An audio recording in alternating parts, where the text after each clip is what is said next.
Good afternoon, members. I shall call Committee of the Whole on Bill 5, Clause 6 to order. We are on Clause 6, Clause 6. Member from Kamloops Centre. Thank you. I'm just wondering what type of, if any, economic modeling was done by the ministry for moving this tax credit up to $300,000. What is is there a targeted goal of that's meant to be accomplished by this move from 120,000 to 300,000, or is it just intended to be reviewed after the fact to see if, in fact, it actually is working? In other words, is there a targeted, a hoped-for target in the first place?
Minister of Finance.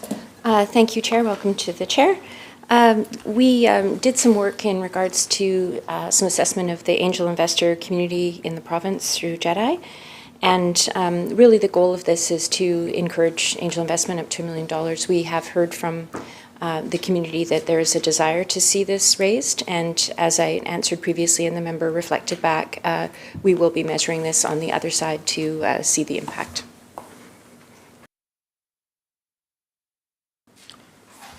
Shall Clause 6 pass? Aye. So ordered. Okay, we will move on to Clause 7. Member from Kamloops Centre. Thank you, and I assure the minister I'm not out to waste time with this or this upcoming question or anything like that. And it actually lumps 7, 8, 9 together. And I do recognize 7, 8, 9 are not material changes. It's just more partly out of confusion, but also it just seems like a confusing way to draft. So Clause 7 is Section 33.3 is amended by striking out, and then you strike out a couple of clauses and substituting in 127.413 or 127.442. Clause 8, Section 33.8, so the same section, is amended by now striking out the previously added 127.413 or 127.442 and substituting in 127.452 or 127.482. And then Clause 9, the same Section 33, subsection 3, is amended by now striking out the previously added 127.452 or 127.482 and adding in a couple other clauses. Why did we not just jump to Clause 9? I don't understand the legislative need, and it could be a total, it just seems like a lot of in and out movements, one clause after the other, to literally strike something out, add a subsection in, and then literally remove that same subsection and add a different one, and then remove that and add a different one in. So it just seems like a bit of confusion as people try to read through this.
Minister of Finance. Thank you, Honourable Chair. So 7, 8, 9 together, these sections are about corporate installments for income tax. And as the member knows, CRA, we're aligned with them in regards to income tax, and this is about that alignment. It's making sure that the corporate installments take into account the federal ITCs. And each of these 3 different clauses has a different commencement date. And so we wanted to make sure that those ITCs were aligned with the commencement dates. In terms of how that happened and the ins and outs, as the member described it, that's a drafting convention to do it in that way. Shall Clause 7 pass? Aye. So ordered. We will move on to Clause 8. Shall Clause 8 pass? Aye. So ordered. We will move on to Clause 9. Shall Clause 9 pass? Aye. So ordered. Sorry. We will move on to Clause 10. Member from Kamloops Centre. Thank you. I wanted to cut down the enthusiastic eyes coming from the governments there, so I thought I should ask a question. We'll wear them down one of these days, Madam Chair. Just for clarification's sake, because my first question on Clause 10, because I want to make sure I don't skip past it. As I was digging in, and we've had discussion in previous chambers around DigiBC, is Clause 10 the section that would start enabling some of the changes with the DigiBC tax credits, and if not, which clause would the minister refer me to on those?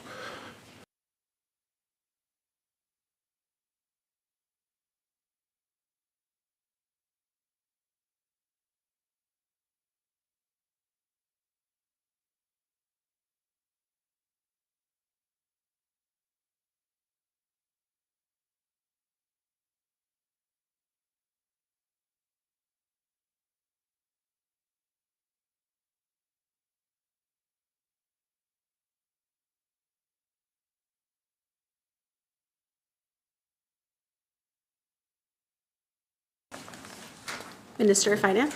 Thank you. Yes, no, that section is referring to the motion picture section, and IDMTC is in Clause 26. Shall Clause 10, member from Kamloops Centre.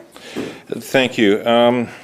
In terms of some of these changes, definitions to the definitions, what drove the need? I mean, we've had a film and production industry in BC for quite some time. What drove the need to bring in these specific definitions that weren't adequately covered previously?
Minister of Finance.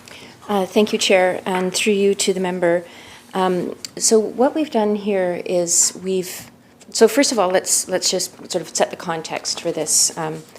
The film industry is a very important industry in British Columbia. Some estimates are there are 65,000 people working in the film industry.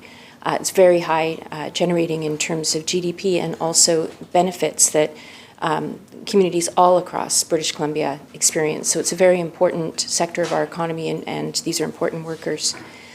We saw a downturn happening in that industry due to a couple of different factors, and this is in response to that downturn to ensure that we remain competitive and attract major productions into British Columbia. So in response to that, in addition to raising the amount in the existing tax credit, we have added an additional tax credit for major production expenditure. So you see that defined, and because it's a new tax credit, essentially that addition, we make those definitions that you see represented in that section. I'll also highlight for the member another proposed change in this section is the question of the animation, the distance animation. It's correctly called the regional and distant location tax credit for animation productions are also defined in here. And we've included a definition of a physical office. So those definitions are present in Clause 10.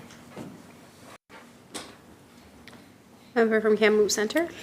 Thank you. And so major productions, when I read through the definition, it's that the expenditure for production is greater than $200 million. So obviously that's pretty self-explanatory in terms of what the government is hoping to drive. And I don't dispute with the minister, to be clear, that the film industry is important to BC, and I'm not asking these questions because I think that the film industry should be ignored. We're trying to quantify and understand the effectiveness of some tax decisions made by the government overall in regards to not just the film industry, but all industry within British Columbia as we move through Bill 5. So in terms of major production definition and the $200 million, what is the expectation that this change and adding in this definition that the tax changes being provided for under this definition are meaningful enough that would tip the scales for a decision to be made to locate a movie shoot or a production of over a $200 million spend into British Columbia?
Minister of Finance. Thank you, Honourable Chair, and through you to the member.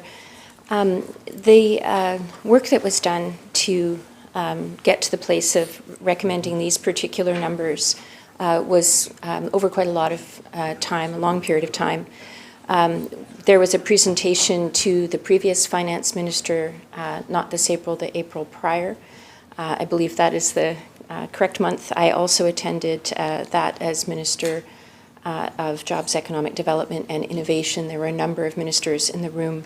That particular presentation was from all major industry heads, essentially. The Motion Picture Association of Canada, Wendy Noss, brought heads of studios from Netflix and Warner and National Geographic, many heads of studios.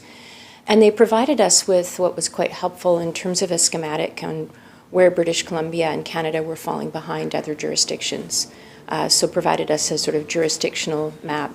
We've also done comparisons internally, looking at competitiveness with other provinces and with the United States. And so essentially the numbers that we've reached are those that we feel will keep us competitive and able to attract these important productions into British Columbia, supporting workers in this sector and the many small businesses and hotels and restaurants that benefit from having these productions made here. There's also a new line of revenue, which is interesting, which is tourism that's associated with the film industry. We see this as a huge growth area and an area that can continue to drive forward this sector. And I will mention also in regards to the changes in Clause 8 for the regional and distant location tax credits, my particular interest in ensuring that that tax credit was in place is that I think it's really important that these industries are able to be successful not just in the Lower Mainland, but in all regions of the province. Member from Kamloops Centre. Thank you, and I recognize we're in definition, so I don't want to get too bogged down on more granular, I guess, especially around major production. So I guess I'll just ask to make sure I am once again reading the bill correctly, so we don't skip past the section I'll save, or clause that I'll save those more granular questions for. So the bulk of the major production actual tax credits being implemented though are in clause 16, is that correct?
Minister of Finance. Thank you, Chair. Through you to the member, yes, the actual credit is in 16, the additional credit, but there are subsequent clauses that are relevant to the credit that follow. Shall Clause 10 pass? Aye. So ordered. Shall Clause, Minister from Kamloops Centre. Thank you. On clause 11, just to be clear. My apology, correction, Clause 11. Okay, thank you. Thank you, Madam Chair. In terms of this, just a question or two. What is the cost expectation of this clause to the Treasury? This is retroactive to 2024, December 31st, 2024. I won't relitigate carbon tax and retroactivity with the minister, but I am curious what the overall calculation. It must be a fairly accurate one, I would assume, given that we should know roughly what had been claimed in the year leading up to where we are right now, or was anticipated to be claimed, and then what that would mean moving forward.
Minister of Finance? Thank you, Chair. So Clause 11 refers to the Film Incentive BC, the domestic film incentive, and that price, that cost is $4 million. Shall Clause 11 pass? Aye. So ordered. Shall Clause 12 pass? Aye. Member from Kamloops Centre? Thank you. This clause seems to set out the rules for regional location tax credits, which would change what's kind of commonly known as the 30-mile zone outside of Vancouver. It appears it's 12% of the BC labor cost. That's outside of Vancouver for animation. How did the minister land at 12%?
Minister of Finance. Thank you, Chair. Through you to the member, the 12.5% tax rate was actually introduced in 1998, and this section is in regards to reintroducing it for the regional animation tax credit. Member from Kamloops Centre. Thank you. So its real intention is just to level the playing field is what I'm hearing. I was going to get into detail of the QLE times RLE over TLE, but I thought we'll just leave that calculation for those in the industry that understand what all the abbreviations are. Same question on 11 as with 12. What is the anticipated dollar figure attached to this tax change?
Minister of Finance. Thank you, Chair. Through you to the member, clauses 12 to 15 are in regards to the regional animation tax credit, and in total, the cost is $2 million.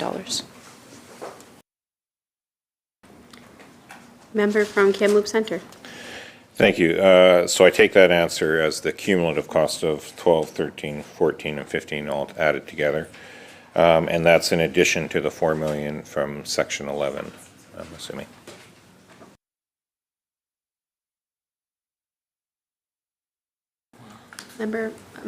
Apologies, Minister of Finance. Through you to the member, that is correct. Member from Kamloops Centre. Thank you. And just in the interest of time then, so I'm assuming then that the rates set out in 13, 14, and 15 are in keeping with the same, just to standardize essentially the rates across BC. It's what the current rate is, and now this expands it out to the rest of the province as well.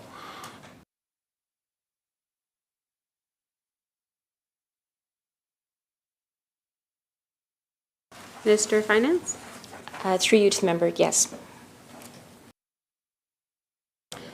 Shall Clause 12 pass? Aye. So ordered. Shall Clause 13 pass? Aye. So ordered.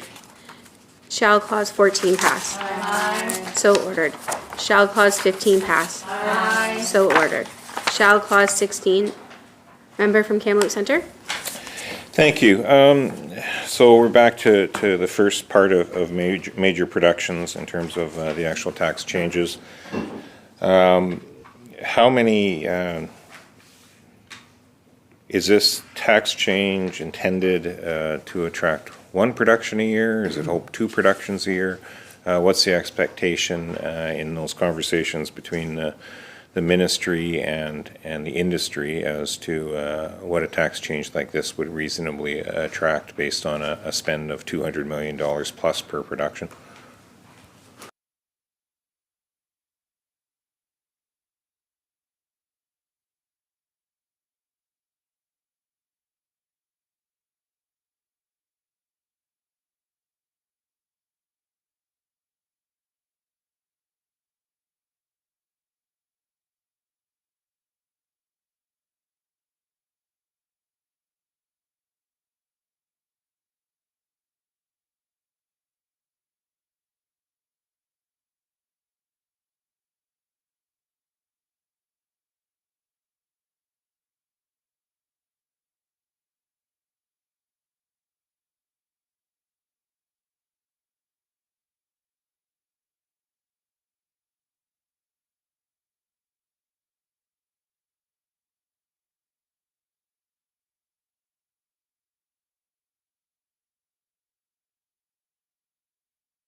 Minister of Finance.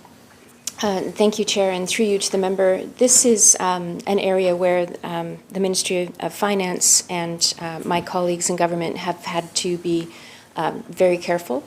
And the reason for that is we can take information from the film industry and other advocates on what their expectations and goals and their competitive analysis and information they want to share with us. We cannot share with them what we're considering, what we may or may not do. These decisions on taxation could be market impactful decisions. And so therefore there was no such conversation about what may or may not come here should we move forward with these tax changes. So also it means then it's very difficult to estimate without being able to have those conversations. So for the purposes of this tax, we have designed the major production tax credit to be a very high bar. Only the most expensive products in the world would qualify. So if you think about the most popular things on any of the streaming services, those are the type of productions that we're targeting to attract to British Columbia. For the goal of estimating the cost of this, we've made the assumption that we might be able to attract 2 of those, and that's the assumption that we've made.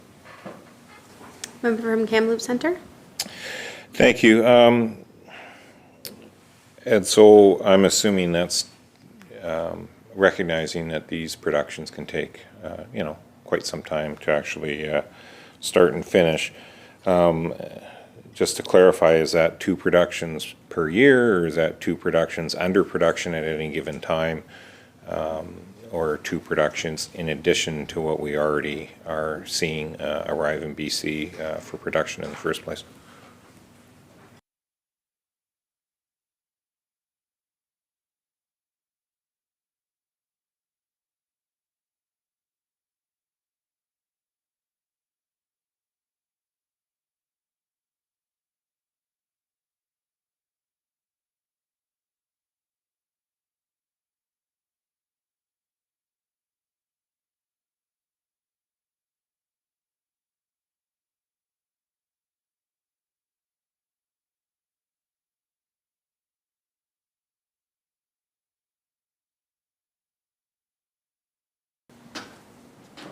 Minister of Finance.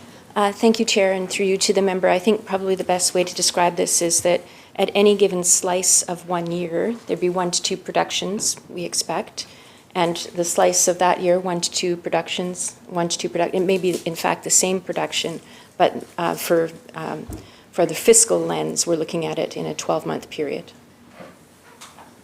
Member from Kamloops Centre.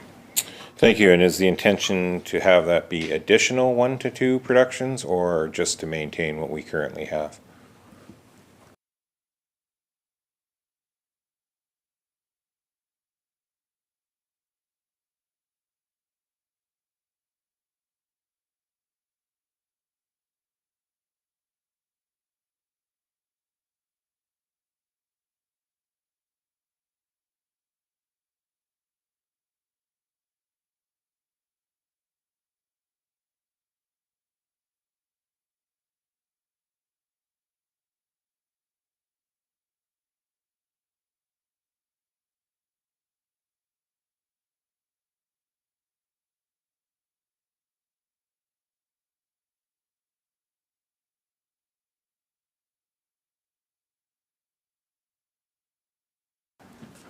Minister of Finance. Yes, through you, Chair, to the member, I would say that this new major production tax credit is actually to ensure that we continue to have major productions made in British Columbia, and my concern that without this, we would go to 0. So it would be to continue our what we saw prior to 2001, 2002, very strong film sector, and to ensure that we remain competitive and can attract those major productions. Member from Kamloops Centre. Thank you. And I'm assuming you need to fall into one category or the other. In other words, you're either a major production or you're not. You can't be a major production and tap into other levels of tax credits to do with BC labor expenditures, and then this is over and above that, or is that the case?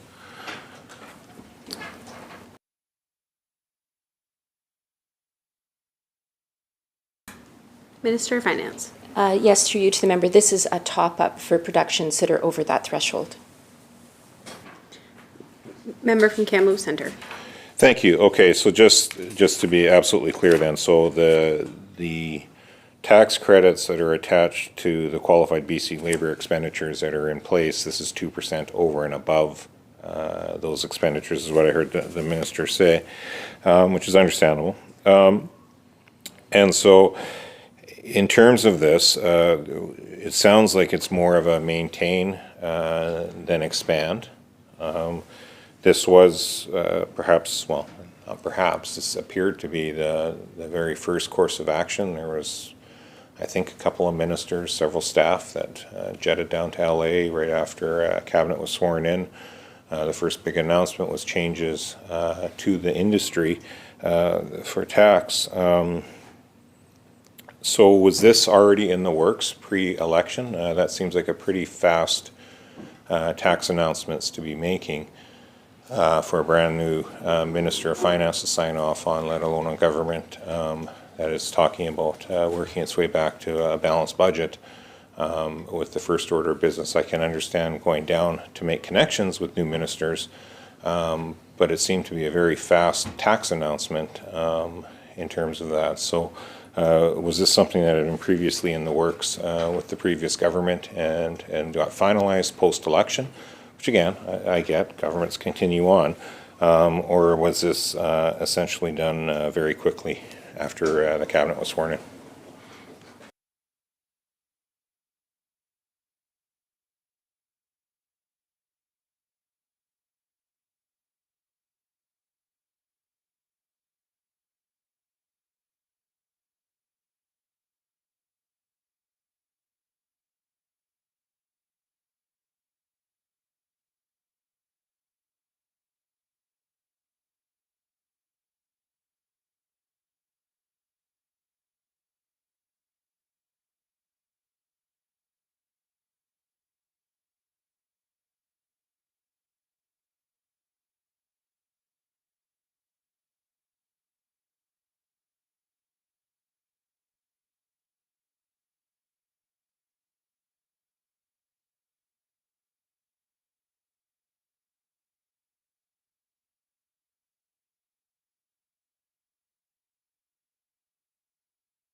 Minister of Finance. Thank you, Chair. There's a couple of things I would like to say to the member through you in regards to this question. One is my civil service associates have advised me that during the interregnum period, it's very common for bureaucrats to work on all of the platform commitments from various parties as they make them, knowing that whomever is elected, there will be a rush to accomplish some of those commitments. So yes, there is some work that was occurring even during that interregnum period in a nonpartisan, broad kind of way, I would say. In regards to, was this something being considered, I will share with you, of course, that I was in that meeting a year ago, April, where we received information on our lack of competitiveness. And of course, we had heard from many people in the industry, even knocking on doors in my riding, who were not working and were film workers. So we do know that there were many people who were feeling the lack of films coming into British Columbia, and that in fact is the challenge that this legislation is designed to address. So I think it's those really are the components. This legislation was being considered and of course was included in budget through consultation and through modeling, and that's why we've included it. Member from Kamloops Centre. Thank you, and I wasn't trying to give the impression that there would be anything wrong with any of that type of work being done. Like I say, I fully recognize that tax policy has to be developed over time. In terms of the $200 million being the threshold to trigger the spend, it's not $200 million obviously on labor, BC-based labor. What is the expectation, or what does the modeling, the government-based decision on show the percentage of that $200 million being for BC-based qualified BC labor expenditures?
Minister of Finance. Thank you, Chair, through you to the member. I'm advised that it's usually about 2/3 of that 2 million, or around 120,000, pardon me, 1.2, that would be labor. And in regards to what is eligible, BC production costs include costs not only related to BC labor, but any services rendered in BC in addition to any goods purchased and used in BC in respect of the production. And the legislation also includes specified types of costs that are ineligible. Member from Kamloops Centre. Thank you. So just to be clear then, all of those additional costs would form that part of that $120 million, or is that over and above that as well?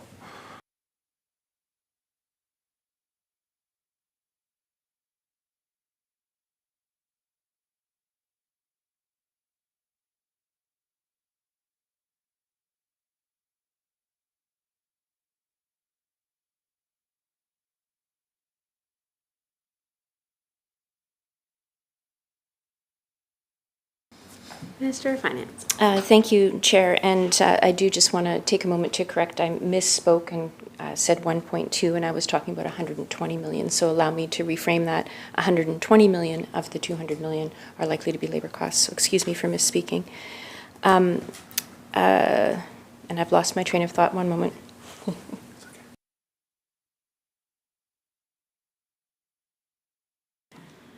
Minister of Finance. Thank you, pardon me. The way that it works, I understand, is that the costs that I listed to the member in the previous answer get you to the 200 million mark, but the actual calculation on what you receive for rebate is based on the 120 million labor spent. Member from Kamloops Centre. Thank you, and that was my interpretation. That's why when I heard the minister's first answer, I just wanted to clarify to make sure we were all talking the same thing. So $120 million worth of labor per shoot. This is hoping for 1 to 2 shoots. So even if we just say it's only 1 per year, as I read this is a 2% tax break. Can the minister then explain why on page 59 there's only $1 million budgeted for this year? That would be about a $50 million labor spend, which would be nowhere near a $200 million major film production based on the ratios we've heard, not even remotely in the realm of hitting that threshold. How could the ministry create a tax and a tax benefit based on the answers they've just given and only budget for essentially a third of what would be needed even for 1 production, let alone if we were attaining the 2 productions, even on a rolling average that the minister was talking about?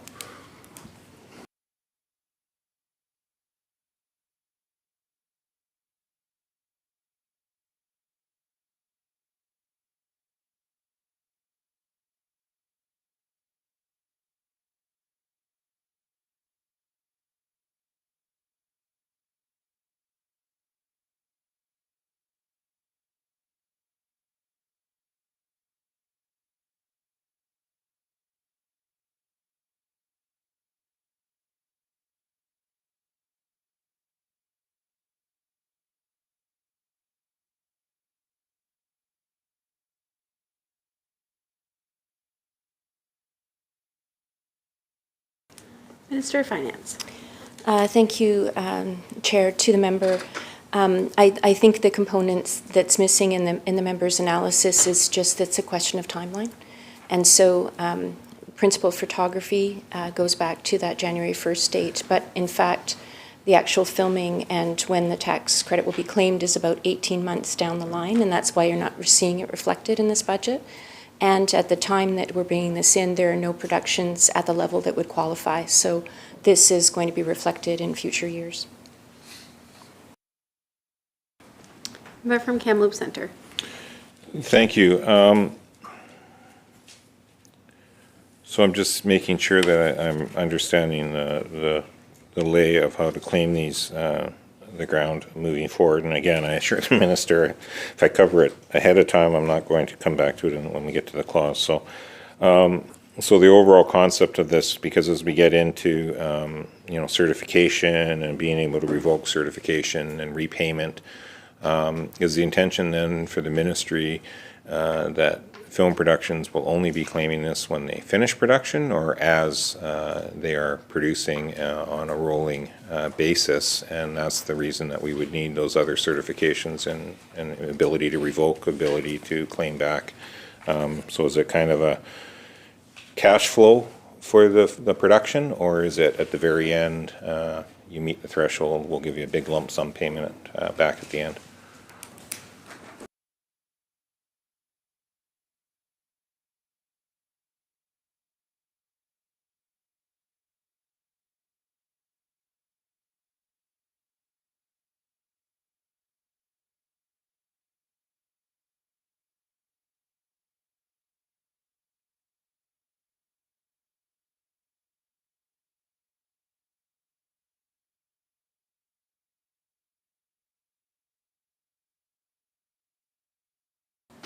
Minister of Finance. Thank you, and I will just, through you, Chair, to the member, direct the member to Clause 16 that it is when it's completed, and yes, it is a lump sum payment. Shall Clause 16 pass? Aye. So ordered. Shall Clause 17 pass? Aye. So ordered. Shall Clause 18 pass? Aye. So ordered. Shall Clause 19 pass? Aye. So ordered. Shall Clause 20 pass? Aye. So ordered. Shall Clause 21 pass? Aye. So ordered. Shall Clause 22 pass? Aye. So ordered. Shall Clause 23 pass? Aye. So ordered. Shall Clause 24 pass? Aye. So ordered. Shall Clause 25 pass? Aye.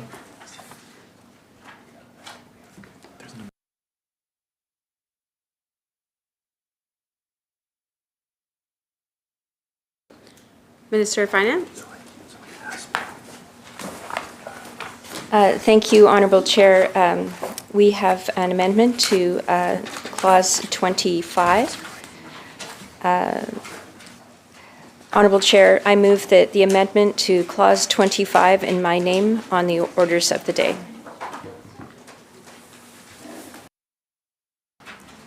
Members, we have an amendment to Clause 25. Member from Kamloops Center. Thank you, Madam Chair. It's quite a lengthy amendment in terms of what got added in.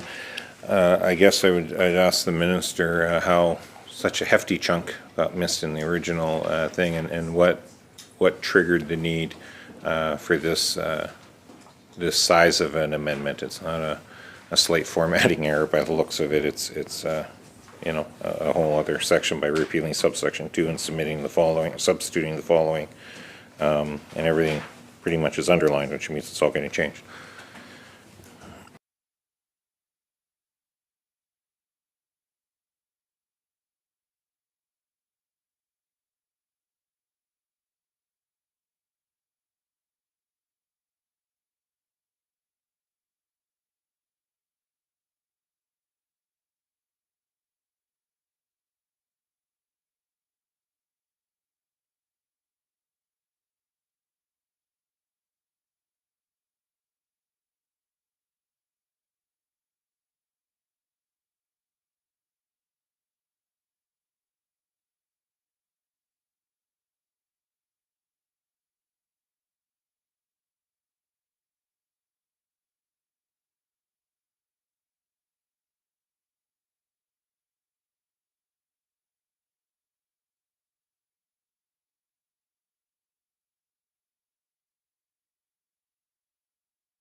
All right, just for clarification too, so we are on Clause 25 in the amendment.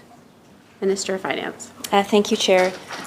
So in regards, through you to the member, I will share with the member that Legislative Council highlighted after the bill was tabled that this change was required. The amendment is intended to provide the Commissioner of Income Tax with the necessary regulation-making powers to implement the changes to the training tax credit for apprentices and the enhanced credit for Indigenous peoples and persons with a disability announced as part of Budget 2025.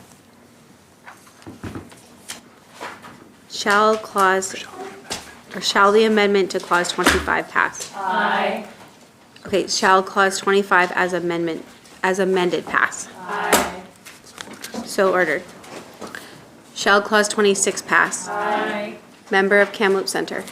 Thank you. Just a couple of questions around the DGBC tax changes. And again, I want to make sure the minister hears this and the public hears it very clearly. These aren't questions opposed to DGBC. These are questions trying to, well, again, we're not opposed to DGBC. We're not opposed to their lobbying efforts. Would the minister like the floor, or? Remember through the chair, members. We're not opposed, obviously, to the virtual and digital development space, and we recognize that DigiBC is the dominant lobbying voice for that industry. I've toured many locations myself and the great work that they do. This is really, as with previous questions around the film industry and others, trying to understand government decision-making on some tax credits for some and not for others. It's not about being for or against, per se. So I guess the question I have is that going back and doing some of my research on this, and for the public at home, there's myself and a researcher and that researcher shares about 5 or 6 other critics that are doing estimates at the same times as well. I don't have the level of staffing the minister does to do some of this research, and that's not even meant to be a statement other than a statement of fact, and that's the way it works, regardless of who is government and who is opposition.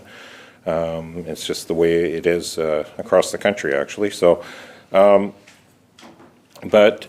the current tax credit for this sector is 17.5%.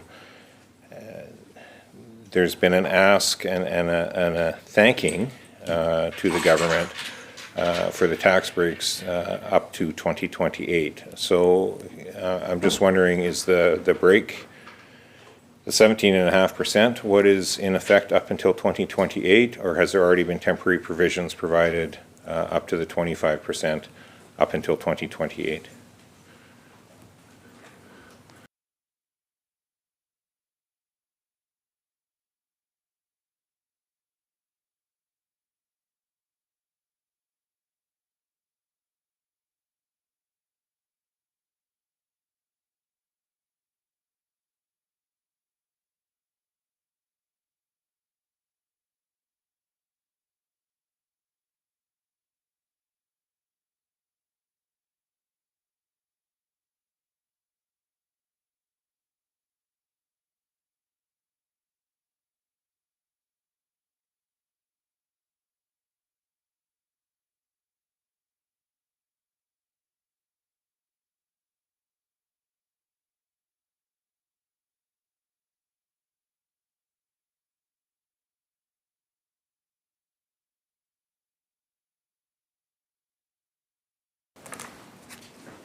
Finance Minister? Thank you, Chair. Through you to the member, the correction I was trying to make to the member, inappropriately speaking it out instead of standing, was that this is not called the DigiBC tax credit. This is called the Interactive Digital Media tax credit for all interactive digital media companies in British Columbia, of which there are many.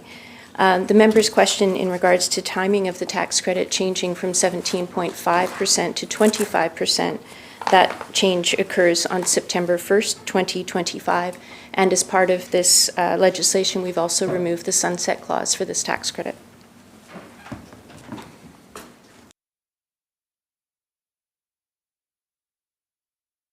Thank you. And so I guess that's what I'm trying to wrap my head around. Is the current tax rate 17.5%, and without this it would stay at 17.5%?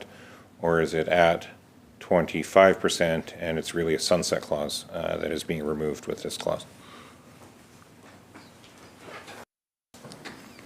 Minister of Finance. Thank you, Chair. Prior to these changes, the tax credit was at 17.5%, which would have continued until the sunset clause date. This changes the number from 17.5% to 25% as of September 1st, 2025, and there is no sunset clause. Member from Kamloops Centre. Thank you for that, then. And so what was the impetus from going, if the 17.5% was what was in place and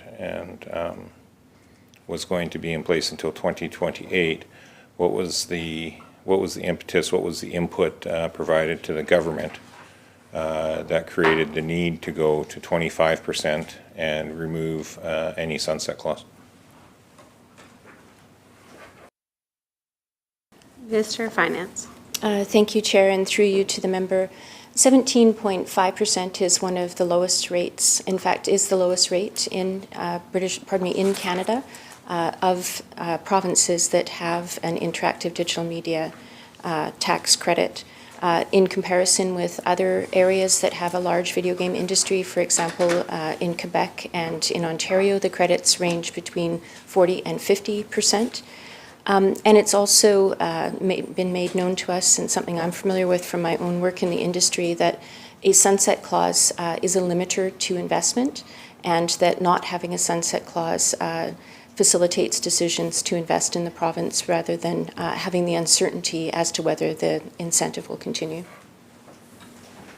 Member from Kamloops Centre. Thank you. I guess what I'm wondering, and there's several tax credits we've already discussed, more to come, and I'm trying to get a lay of the land for how best groups and industry have been making their case to government in terms of tax credits that they're seeking. There are a lot of industries out there that don't see themselves reflected in this budget or in Bill 5. And they're curious. They've asked me in my conversations with them since Bill 5 was enacted or tabled as to, well, what's our best course of action? And so that's really the spirit and the intent of some of these questions in terms of trying to figure this out. So was it presentations to the Finance Committee that drove this 25 change to 25%? Was it just individual conversations with people in the sector? Was it formal lobbying by government relations people? What was kind of the discussion that led to the decision point to go from 17.5% to 25%? What was that information request input into the minister and the ministry that led to these specific changes?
Minister of Finance.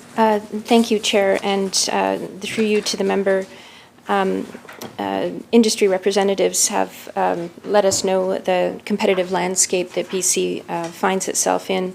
The current 17.5 is quite low when compared to other provinces. Manitoba, 35 to 40%, Ontario, 35 to 40, Quebec, 37.5, but there's additional top-ups available if you own the IP. Nova Scotia, 30 to as high as 60%, and Newfoundland and Labrador at 40%. In regards to the work to have this change happen, it aligns with industry recommendations on how the government can support the growth of the province's interactive digital media sector. The tax credit helps interactive digital media companies attract top talent to the province. And these people bring technical skills that are in demand in other related sectors, and they very oftentimes go on to start their own high-tech companies in British Columbia. Additionally, the tax credit supports the creation and retention of high-value jobs in BC, generating tax revenue that far exceeds the cost of the credit. For example, sorry if there's a couple of different examples, but I think the member gets where I'm going with that. Thank you. Member from Kamloops Centre. Thank you, and again, I don't take issue with trying to make industry and tech competitive with the rest of Canada, let alone North America. So there's finite dollars available. We've heard government want and desire to make sure that film and production is competitive, that the digital space is competitive. As Bill 5 was being assembled and decisions were being made as to whether or not to remove the sunset clause and increase tax credit to digital media, was there any comparison to any other industries? I think of forestry in particular. I know when I've talked with representatives in there, even at a $5 million cost that this tax credit is slated for as an increase, they've indicated that they have $5 million programs that would have greatly enhanced their industry. And the list goes on and on. So there's a wide range of industries that would say the exact same thing back that the minister just laid out in terms of rates and tax credits and competitiveness on a wide range of provinces versus them in the rest of the country. Was any of those comparisons looked at when decisions were being made in relation to creating the tax credit increase for digital media, as opposed to other industries that have been making the same requests through the same channels for as many years, if not longer?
Finance Minister? Thank you, Honourable Chair, and through you to the member, I would say that there are a number of different tools available in government toolbox to support different industries, and many different ways that we do that. For example, PSD reduction on machinery. Specific to the forestry industry, one example would be our Manufacturing Jobs Fund, which $185 million fund, half of which was geared specifically to forestry and has made some significant investments in many forestry companies in the province. I know that the forestry minister is working very closely with the forestry sector, and there's more work to do there. It's a deeply, deeply important sector in our province, and in fact built our province, and I do expect there's more work happening there. In regards to this particular question, our budget prepares us to carefully navigate the uncharted waters of tariffs.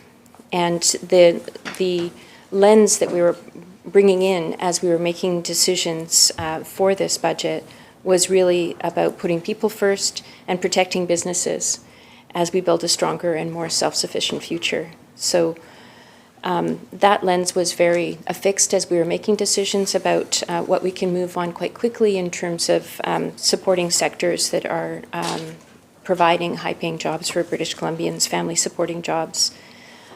We know that as the threat of tariffs continues and rolls out, that Ottawa will have first line and that we'll be filling in any gaps through our contingencies. So I would just add that to the discussion about decisions in this bill.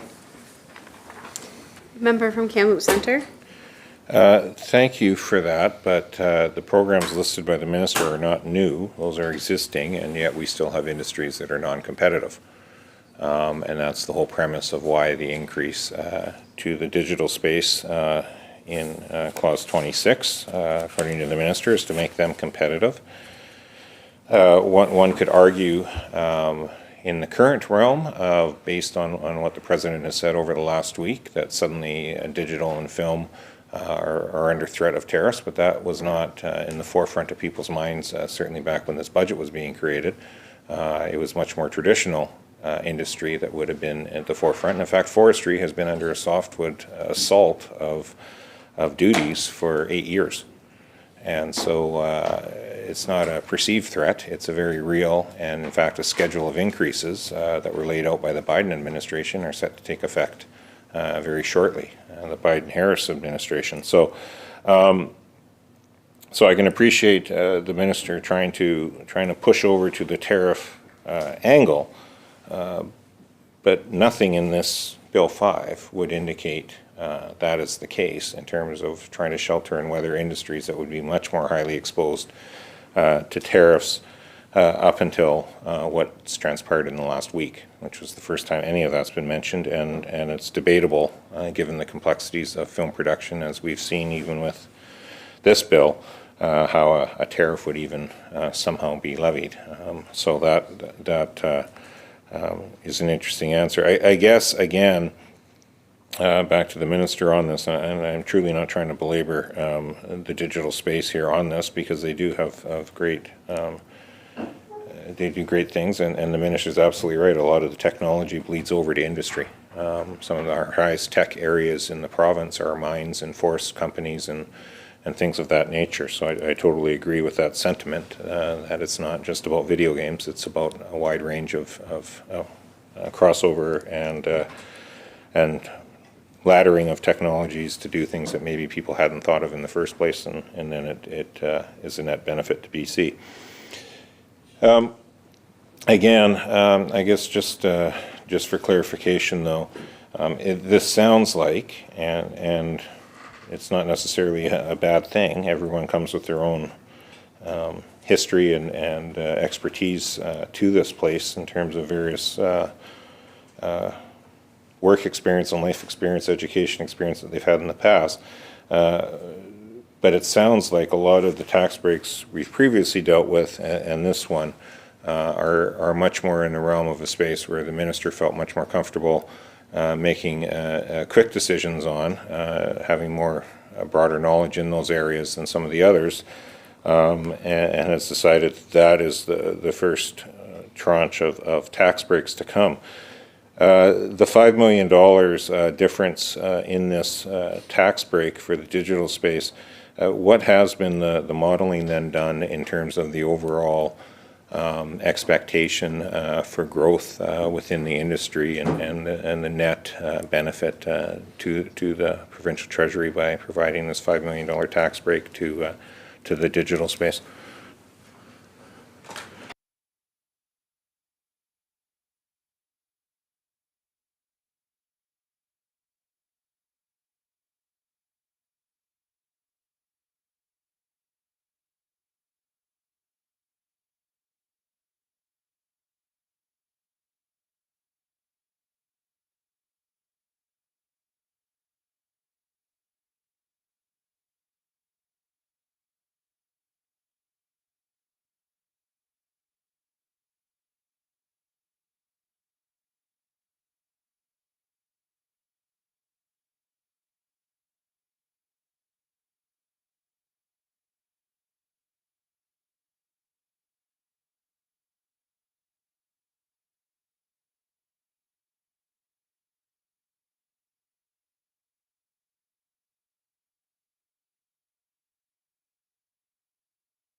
Minister of Finance. Thank you, Chair, through you to the member.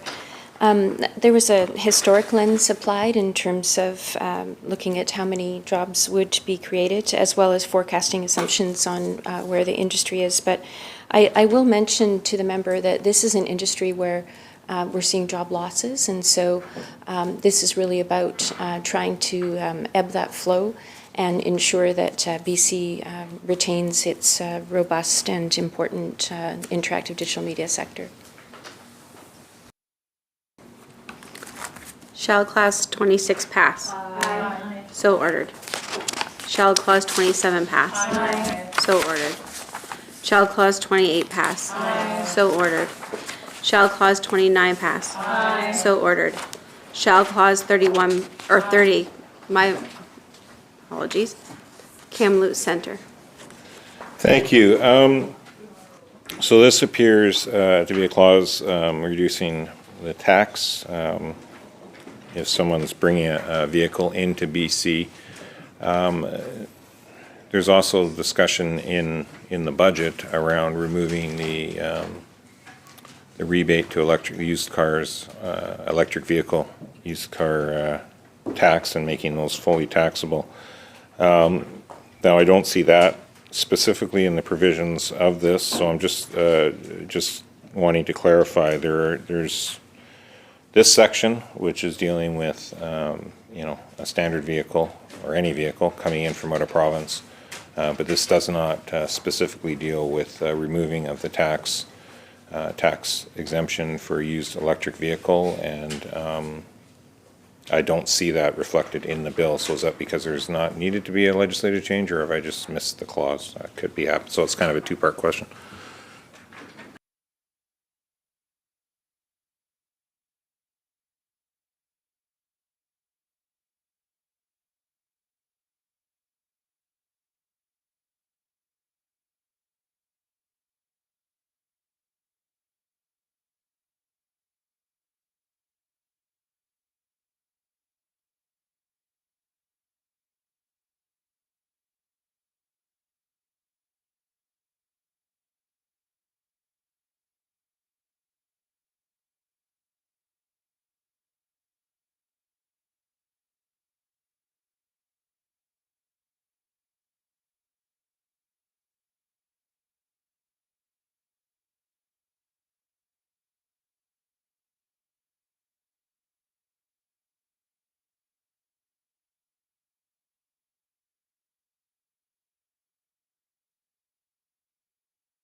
Minister of Finance. Thank you, Chair, and through you to the member. Correct, this is not in regards to the ZEV exemption that was repealed. This is in regards to a circumstance that essentially it provides clarification that tax is not due again on vehicles that are brought back to BC and re-registered by the same owner. So you could imagine a scenario where someone leaves British Columbia, lives in Ontario, moves back to BC. They wouldn't be required to pay this tax. Essentially, it would be a double tax. So this is a technical amendment. ICBC already doesn't charge tax again in these scenarios, so it's not actually a change, it's a correction. Member from Kamloops Center. Thank you. So I'll come back to the EVs after. So let me just make sure I understand the workings of this, because I read it in a totally different way. It only applies, I'll use myself as an example. I own a vehicle, I move to Ontario, I take the vehicle with me, I move back to BC, I would be exempt from that situation. But if I buy a vehicle in Ontario and bring it to BC with me, I would still trigger the differential of tax owed.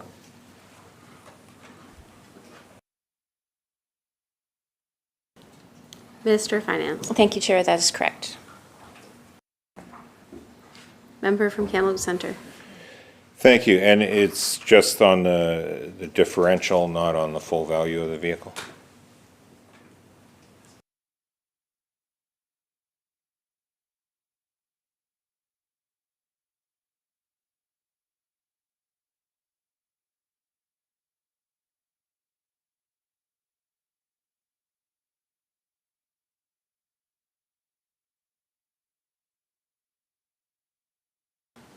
Minister of Finance. Thank you, Chair. Through you to the member, I've been informed that it's a situation where you would attract the tax in moving to British Columbia and attract the rebate in the province that you've left. Member from Kamloops Centre.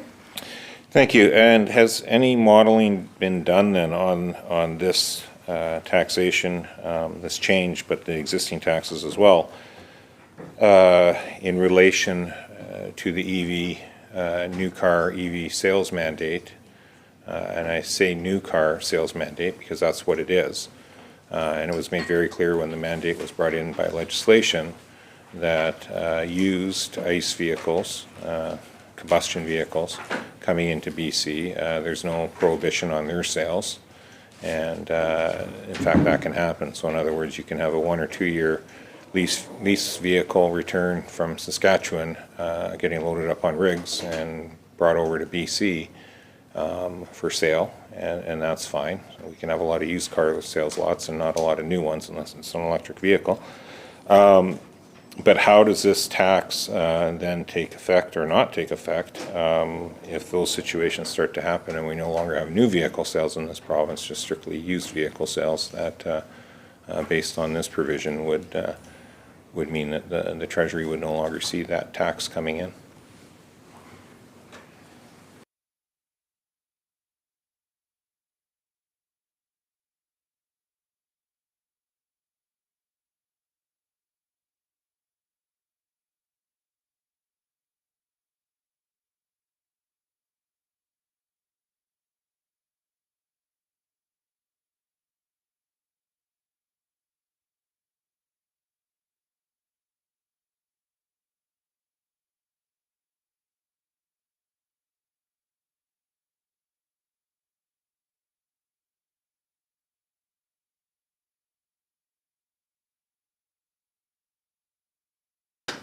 Minister of Finance.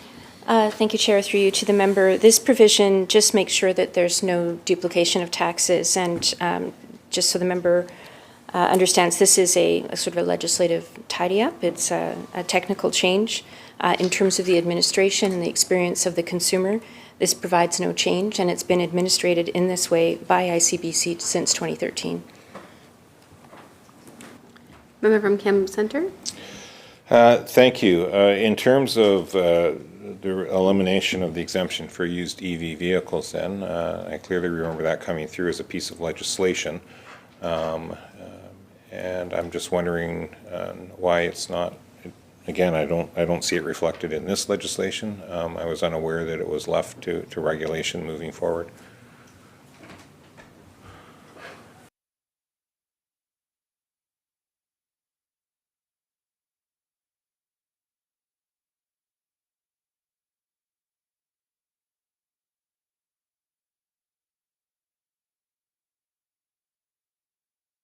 Ministry of Finance. Thank you, Chair. Through you to the member, that has already been repealed by regulation and has been posted and is not part of this legislation. Shall Clause 30 pass? Aye. So ordered. Shall Clause 31 pass? Aye. So ordered. Shall Clause 32 pass? Aye. So ordered. Shall Clause 33 pass? Aye. Member from Kamloops Centre. Thank you. So I'm just trying to get some clarification around this changes. So it's a school tax exemption for land owned or occupied by First Nations.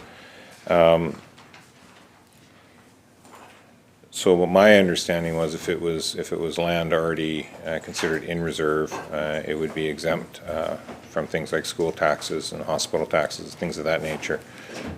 Did I have an incorrect understanding of the current situation?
Minister of Finance.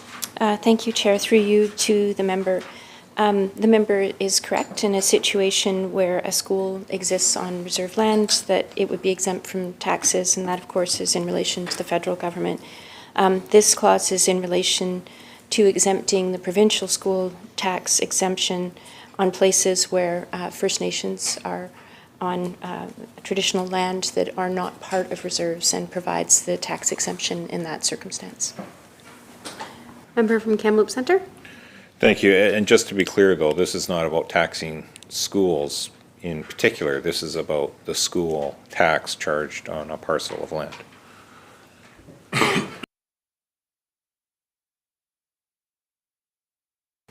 Minister of Finance. Thank you, Chair. That's correct.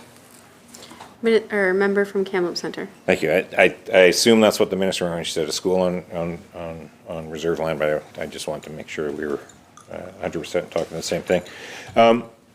Okay, so with a lot of what has been going on with reconciliation over the last several years, there is an ever-growing pockets of First Nations owned and controlled lands that are not in what would have been under the old Indian Act considered their reserve land or designated as reserve land. It can be up to a 20-year process to put it into reserve, so I get why that becomes very problematic for Indigenous nations and very frustrating for them once they've acquired a chunk of Crown land or private land that they would like to add in. What does this exemption overall do then?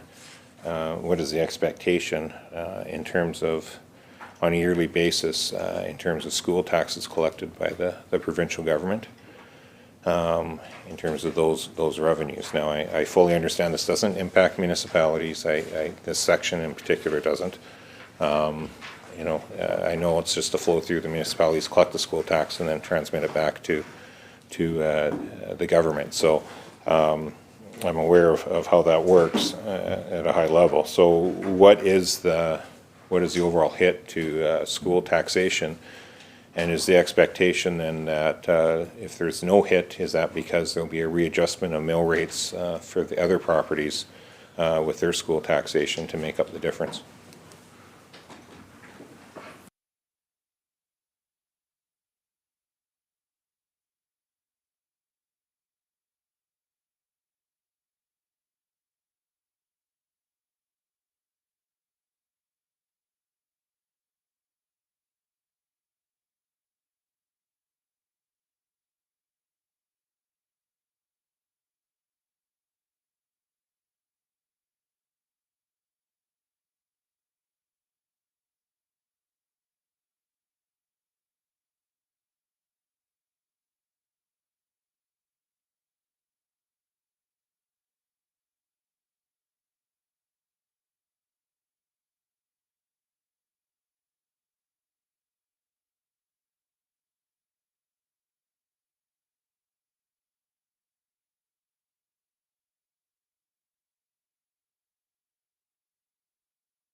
Minister of Finance.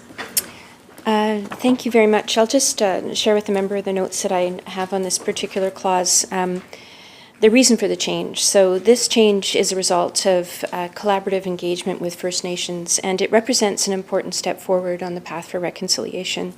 The province recognizes that lands transferred through acts of reconciliation are not intended to be a financial burden to the First Nations recipients, and imposing taxes on properties that do not operate in the commercial mainstream is inconsistent with reconciliation objectives. Before the Land Title Act and Property Law Act amendments took effect on May 21st, 2024, bands under the Indian Act were not able to legally hold land and instead were required to hold land indirectly, with corporation being one of the vehicles. This regulation-making power gives the province flexibility to designate certain organizations as being excluded from or included in the definition of government organization to avoid unintended consequences. Member from Kamloops Centre. Thank you, and I appreciate that. But this is going into legislation, and it's the way it will be moving forward. And again, I'm not arguing against. I want to be 100% clear. I'm not arguing against Indigenous nations and finding ways to have their own economic development and growth and land development and all of that. I'm not disputing that in the least. I'm really on a cold clinical level trying to figure out what the provincial treasury implications of this clause is moving forward. And not just in this year, but moving forward, and how well it's been thought out or vetted by the government. It shows only $2 million impact, and that's not even in this fiscal, it's for next fiscal, despite the fact that it takes effect on December 31st, 2025, so that makes sense. Sorry, I was thinking December 31st, 2024, because everything else has been retroactive to this point. Hey, we got one that's not retroactive. How about that? There we go. At any rate, it's $2 million in the first year. I'm assuming, and perhaps the minister can confirm that when this was developed, lands like the Jericho lands, which are owned by MST, which would be considered a corporation, I believe, under this clause, would be subject to these provisions, and no longer any of that development would be subject to school tax being paid back to the provincial government. Is that correct?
Minister of Finance.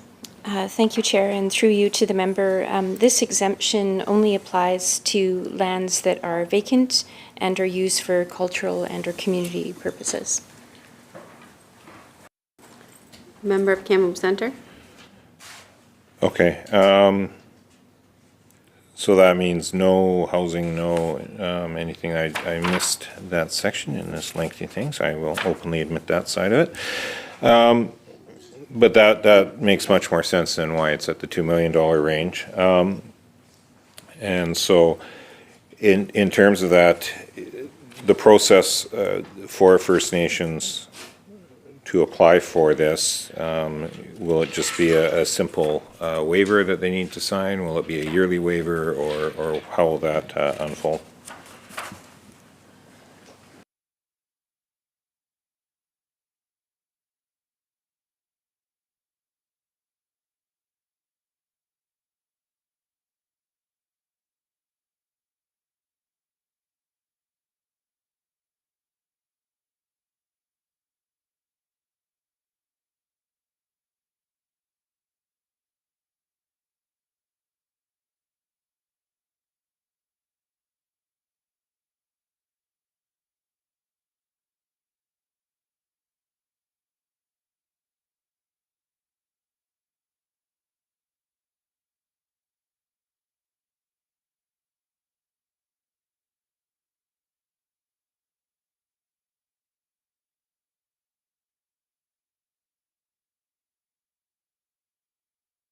Minister of Finance? Thank you, Honourable Chair, through you to the member. This is ongoing work. My understanding is that it's work with BC Assessment, and a determination will be made on an annual basis, and it's in a proactive way. Member from Kamloops Center?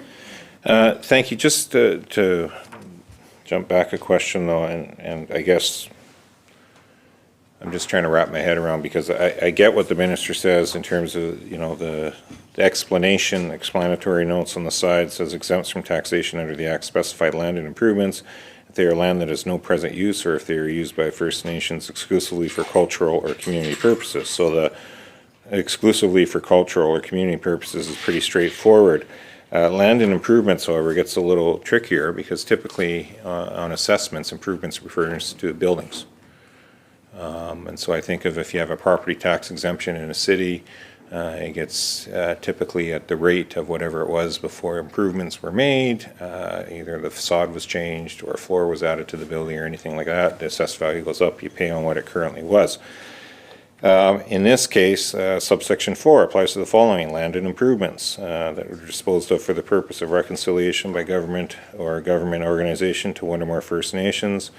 That doesn't sound like it's vacated improvements per se. It's still buildings. Surely it's not the expectation of the government that if they transferred for means of reconciliation land that had improvements on it, that they would sit dormant or vacant unless they were going to be used for cultural purposes. I'm thinking if there happens to be housing on it, or things of that nature, or commercial space for that matter. So can the minister, it could just be how I'm interpreting, but it seems semi-contradictory or confusing, and I'm just wondering how exactly this would reasonably be interpreted by people or First Nations moving forward, if they would not be having one expectation that any and all lands and use on that land would not be subject to school tax, yet the government's interpretation is much different when it comes to the word improvements, which for assessment purposes, BC assessment purposes, has a pretty specific meaning when you get your property tax bill or your property tax assessment in terms of land and improvements.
Minister of Finance. Thank you, Chair. Through you to the member. So my understanding, and this is the way that it is expressed in this legislation, is really there. You can think of it as two buckets in a way. Either the land is vacant, or if the land is not, the buildings that are on the land would be used for cultural purposes or community. So not commercial purposes, not a house that is a dwelling. So those are the two buckets. Either could be vacant or could be used for cultural or community purposes. Member from Kamloops Centre. Thank you. And I mean, it does say that on 4B, land and improvements that are used by a First Nation referred to in subsection 3 exclusively for cultural or community purposes and not for any business, commercial, or industrial purposes. In 5, though, it does say the Lieutenant Governor and Council may make regulations as follows. A, prescribing corporations or other organizations or classes of corporations or other organizations for the purposes of the definition of government organization in subsection 1. B, prescribing societies or not-for-profit corporations for the purposes of subsections 3DI and EID. Those two seem fairly straightforward. And then C, prescribing land and improvements or classes of land and improvements for the purposes of subsection 4C. And 4C is land and improvements that are prescribed or are in prescribed class of land and improvements. Is this section, is 5 and 5C in particular, enabling by way of Lieutenant Governor and Council to be able to designate different improvements or classes of land that would be exempt, because for the purposes of subsection 4C, 4 is the following is described in subsection 3 are exempt from taxation under this act. So is 5 creating the ability by way of regulation for some of those uses that may be on land right now to change just by way of regulation, not by way of legislation moving forward?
Minister of Finance. Yes, thank you. This regulation making powers gives the province the flexibility to designate certain organizations as being excluded from or included in the definition of government organization to avoid unintended consequences. And it's really about the challenge of defining cultural or community purposes, and provides us some flexibility to work with nations on that particular aspect. Member from Kamloops Centre. Thank you. And granted, it was a bit of a longer question, but I get A and B. That, as I say, seems pretty straightforward, and it ties back to the definitions. However, C is giving, it appears, by way of regulation, power to the Lieutenant Governor and Council, prescribing land and improvements or classes of lands and improvements for the purposes of subsection 4C, which is to make them exempt. This appears to be worded in such a way that it would enable, by way of regulation, lands that have other uses on them to be made exempt by way of regulation, not legislation. I'm just trying to confirm that.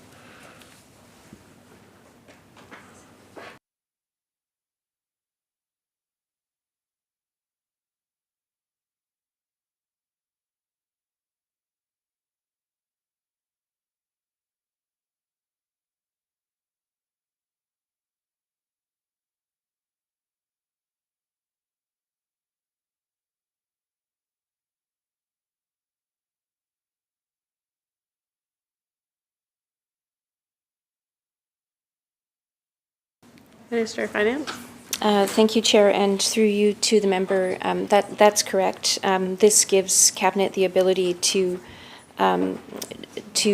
work with designations that might not fall exactly into the description but are intended for cultural and community purposes. Member from Kamloops Centre?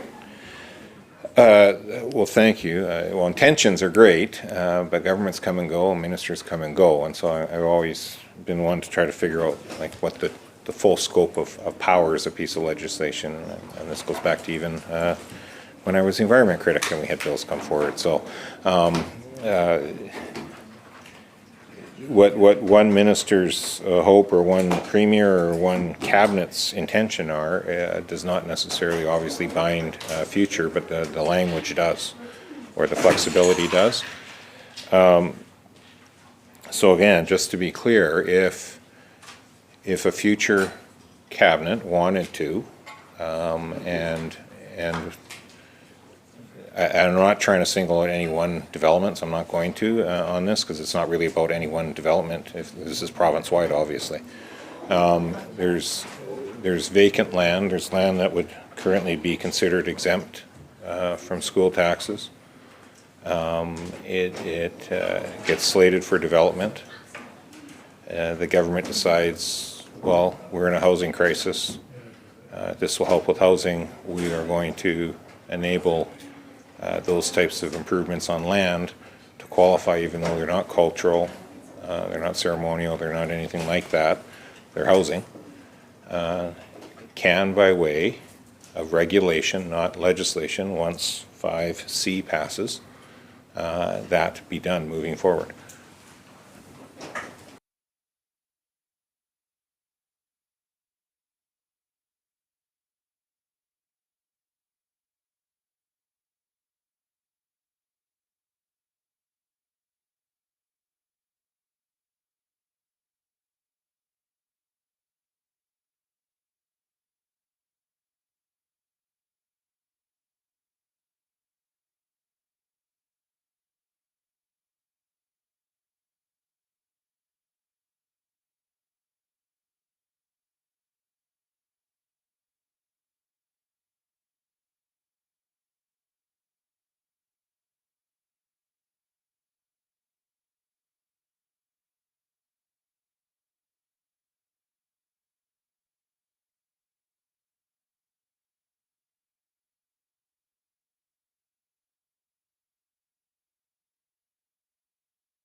Recognizing the Minister of Finance. Thank you, Chair. Welcome to the Chair. And through you to the member, I think the important thing to recognize in the example that the member has raised is that it must still be held and occupied by the First Nation.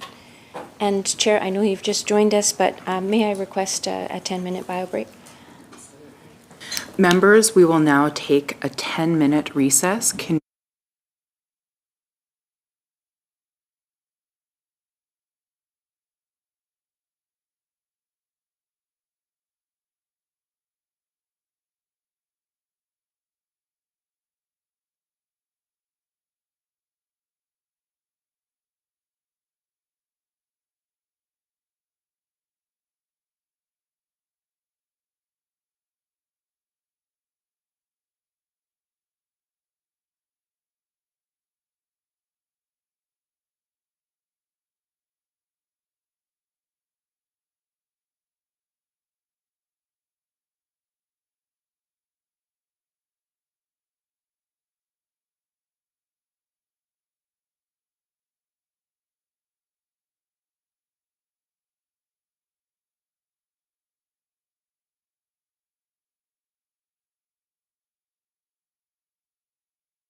Good afternoon, members. I call Committee of the Whole on Bill 5, Budget Measures Implementation Act 2025, back to order. We are on Clause 33. Shall Clause 33 pass? Oh, recognizing the member for Kamloops Centre. Thank you. When we left, I was trying to get clarification around if housing was put on lands, if future cabinets could, by way of regulation, make those lands then be eligible for the school tax exemption. The minister's answer was that, well, the lands would still have to be held or occupied by First Nations, and that's pretty self-evident, frankly, given that this whole act is about First Nations' own land. That's off reserve.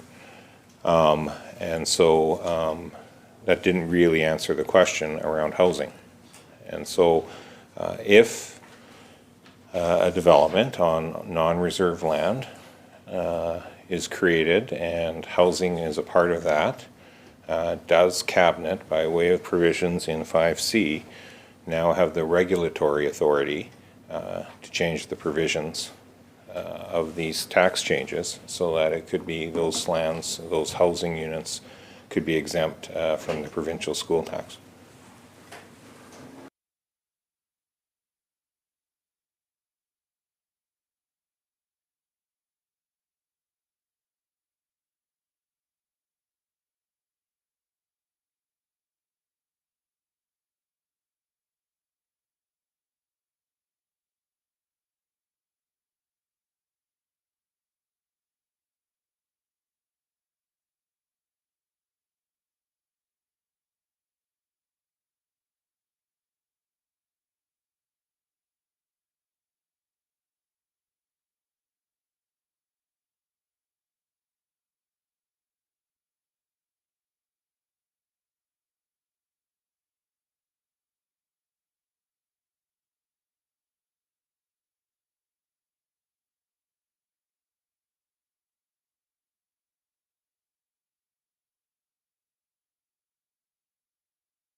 Recognizing the Minister of Finance.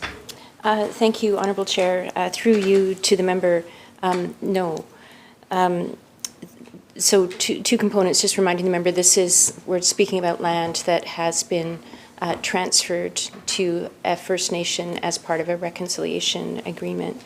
And the member's question about whether through 33(4) sub C there could be the ability to build housing that would then be exempted from the school tax, and we believe the answer is no. That this housing would then be occupied by people, by First Nations or by someone else, and that's not included here. That it would have to be, this is specific to the First Nations governance, so we do not see the possibility of what you're describing occurring. Recognizing the member for Kamloops Centre. Again, and I can appreciate what the minister's saying, but this is also enabling corporations, as the minister rightly pointed out. These are typically developments that are done, lands that are developed by First Nations, but they do have to set up a development arm to legally be allowed to do it. As strange as that might sound to the public, it's the weird bureaucratic federal quagmire that First Nations need to navigate through to try to bring some sort of economic stability to their own development wishes and economic growth moving forward in non-reserve land, and the reserve land's a whole other ball of wax for them to deal with. So that's why I'm just trying to really get to the root of all of this, because I think that's when we've heard from people, and I think it was with the improvements piece that people have that concern. Because as I say, when you read a assessment thing, is there's your land, there's your improvements, are two totally different delineated things within a BC assessment. They get added together. Your mill rate gets applied to that.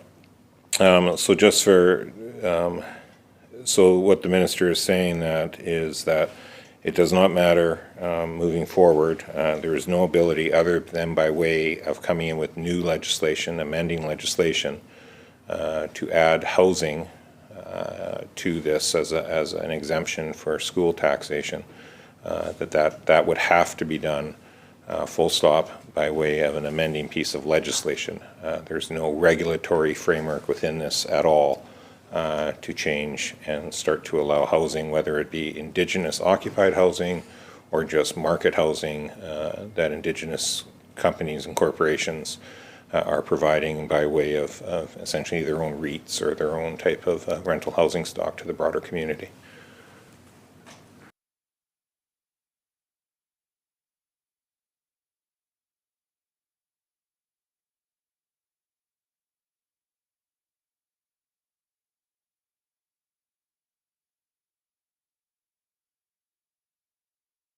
Recognizing the minister. Thank you, through you, Chair, to the member. That is correct. There's a small caveat in that as soon as it becomes occupied, then it would be outside of this legislation. So essentially, it's not possible. Recognizing the member for Kamloops Centre. Sorry, I'm not trying to be difficult here, but the caveat could be quite meaningful. Can the minister explain what she means by as soon as it becomes occupied? Again, I'm asking specifically about housing. Occupied can have a lot of different connotations out in the public. Occupied for First Nations could have a totally different connotation. So what exactly is that? My understanding was the land is owned by an Indigenous corporation, i.e. a band or some other Indigenous entity that has a corporation. They've acquired a chunk of land that has to either be vacant or being used for cultural and community purposes. That is exempt. Obviously, a cultural center would be occupied by that company and that corporation that's operating it. Again, I'm trying to drill into much more specific around the housing side, so that caveat kind of, I just need some clarification around it. Recognizing the Minister of Finance. Thank you, Chair. And to the member opposite, I use that term not in a legal sense, but in terms of as opposed to vacant. Recognizing the member for Kamloops Centre. Again, there's vacant land that is still owned that would be considered tax exempt from school tax because it's vacant land under this change. There is land that would have a cultural center on it, and that would be considered exempt from taxation, school taxation as well. So both of those are still owned by, could be potentially owned by that same corporate entity that's First Nations owned. And so that's where that occupied, technically the vacant land is owned, so it's occupied. It's occupied by a corporation, even though they don't have any physical structures on it. I'm just trying to get 100% clarification that occupied does not mean occupied in the sense of as soon as it becomes occupied with housing, it's also exempt. It's that it has to stay vacant. It has to stay vacant, or it has to stay with a cultural center on it, or it is subject to school taxation if it's got a industrial park on it, or operations or commercial operations. And I say that because when you go into the prescribed classes of property regulation, it's very clear. You know, if you just read the first start of it, it says housing and hotels and everything is class 1, which would be BC assessment. I get that. However, when you drill into that in section 1(1)(c) of it, very clearly it does not include housing. So that's why I'm just trying to really get that tight clarification here, that it has been truly exempted. And the root of it all is that it cannot in the future be changed by regulation. It has to be some form of amending legislation that has to come to the legislature.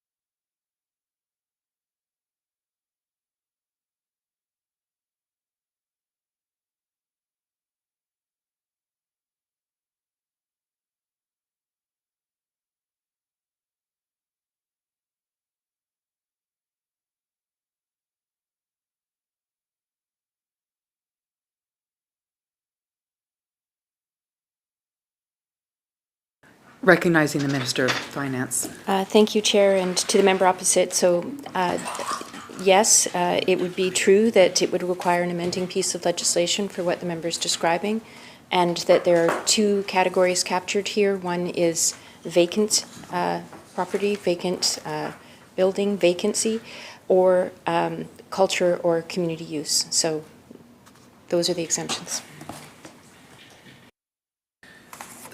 Seeing there are no further questions, shall Clause 33 pass? Aye. So ordered. Shall Clause 34 pass? I recognize the member for Kamloops Centre. Thank you. So this is enabling essentially TransLink to increase the parking tax rate 5%. How much is this expected? I looked on 59, but it doesn't give you any breakdown. It just says asterisks. So how much revenue is this projected to bring in for TransLink?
Recognizing the Minister of Finance.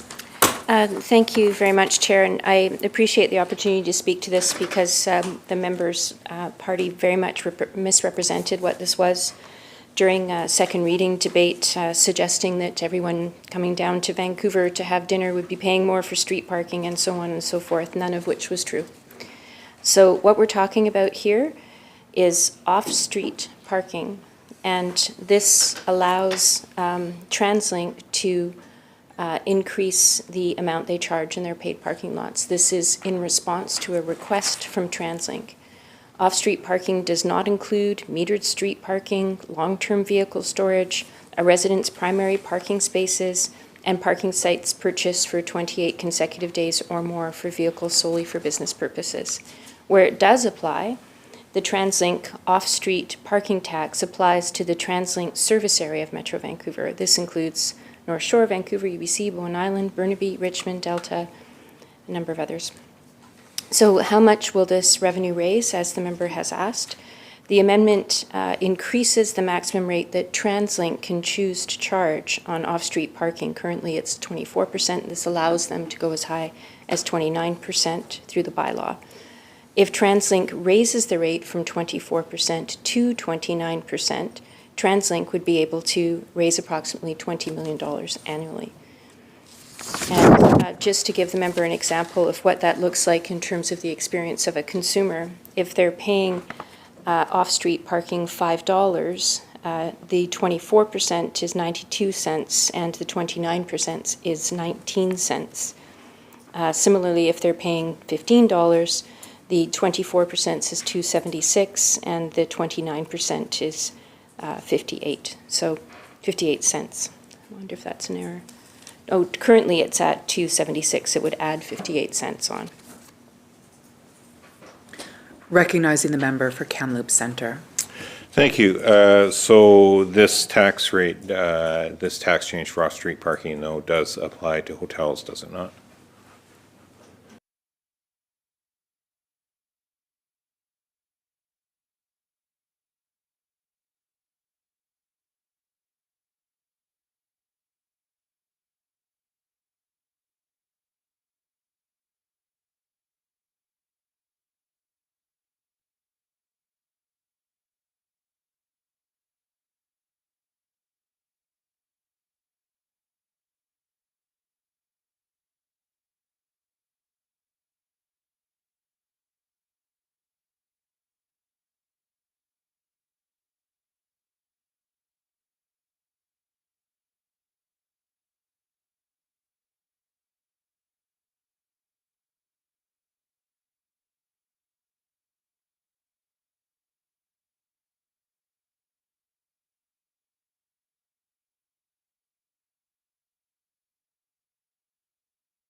Recognizing the Minister of Finance. Yes, thank you, Chair. To the member, it applies to a number of different parking lots, and theoretically that might include hotels, yes.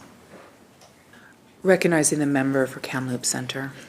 Well, thank you. I'm not sure the theoretical part. It either applies to hotels or it doesn't if you're TransLink. TransLink's not picking and choosing which hotel they would or wouldn't charge it. My memory serves, every time I've parked in downtown Vancouver at a hotel, there's been a TransLink charge. So one would assume it's not theoretical, it's being charged. It's off-street, it would apply. And I appreciate the ministers from Vancouver, so might not frequent need at the Vancouver Hotel very often, but they're certainly not $5 and they're not $15. Most are in the neighborhood of $50 a night. So a 5% increase is about $2.50 a night. More in parking tax per visitor to the area, on top of the FIFA tax extra that's been charged to a hotel room, on top of the extra MRDT tax. But I digress. The minister says it's off-street parking as well, and she took issue with some of our characterizations at second reading. So I thought we should make sure that we're very accurate where we're going with this tax and this tax increase. So I'll use a parkade reference, one that I used to park at frequently if I was down to Vancouver to go for dinner or shopping, because on-street parking is getting harder and harder to find in Vancouver. So most people are using off-street and parkades. And so the bay parking, not that the bay is in existence anymore, but the bay parking is one that gets used quite frequently, either for events. In fact, they advertise for events at BC Place Stadium for event parking or at the arena. as well as obviously Pacific Center. So would those parking stalls, someone pulled in for the day, also be subject to the 29% tax instead of the 24% tax?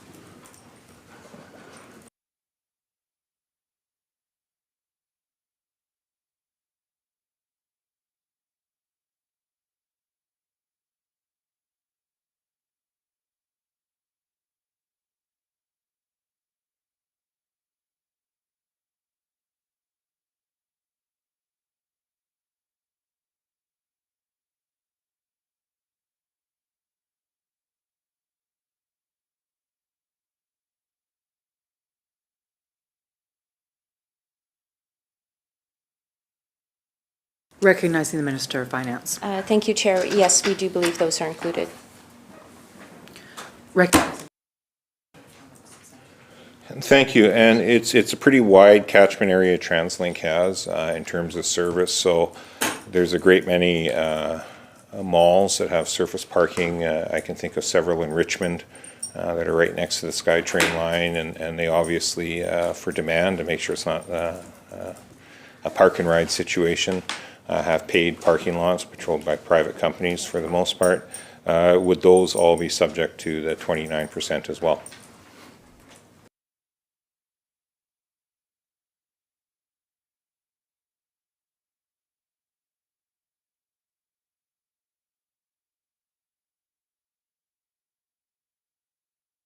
Recognizing the Minister of Finance. Thank you, Chair. Through you to the member, yes, if TransLink is successful in passing its bylaw that allows us this increase to occur, we believe those would be captured as well. Recognizing the member for Kamloops Centre. So was there any discussion with TransLink? It appears that if you're a parking stall, that the revenue goes to a private business for that parking stall to maintain and to create, to provide, to operate. There's no problem levying a tax increase on those parking stalls. But if you're a parking stall that's operated and owned essentially by the municipality that those same off-street stalls are in, the municipalities have said back off. If there's going to be a 29% increase, we're going to just put it into our own coffers and not put it towards TransLink. Was there any conversation with TransLink when there's agreement to give them the ability to go from 24 to 29%, given that they're cash starved for hundreds of millions of dollars, that the provincial government would have the expectation that they would treat their own municipal parking spaces under the same tax provisions that they expect private operators to operate under with their customer base?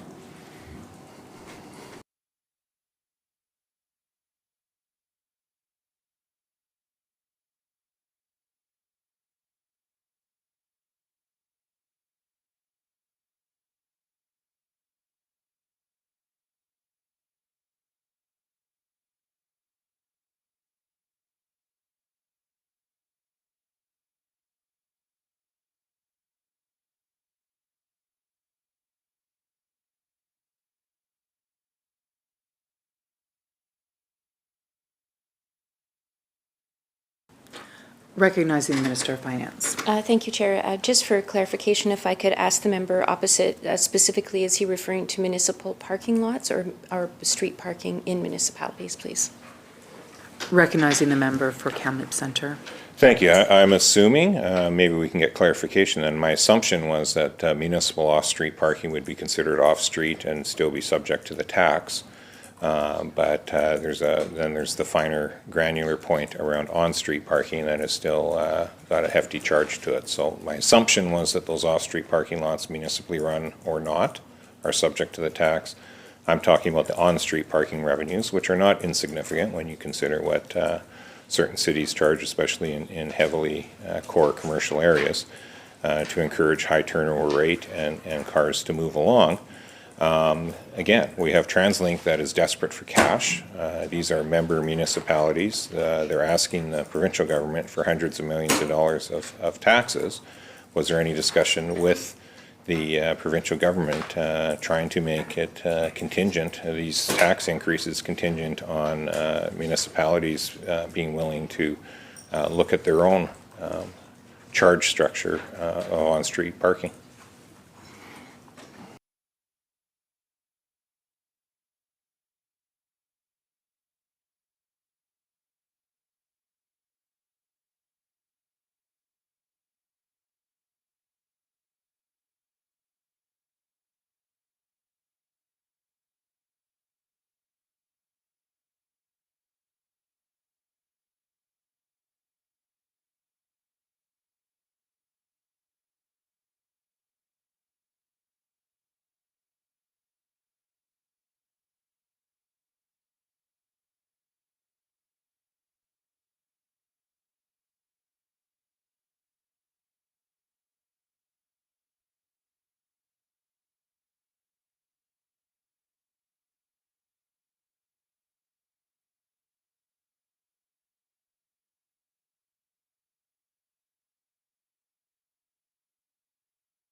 Recognizing the Minister of Finance.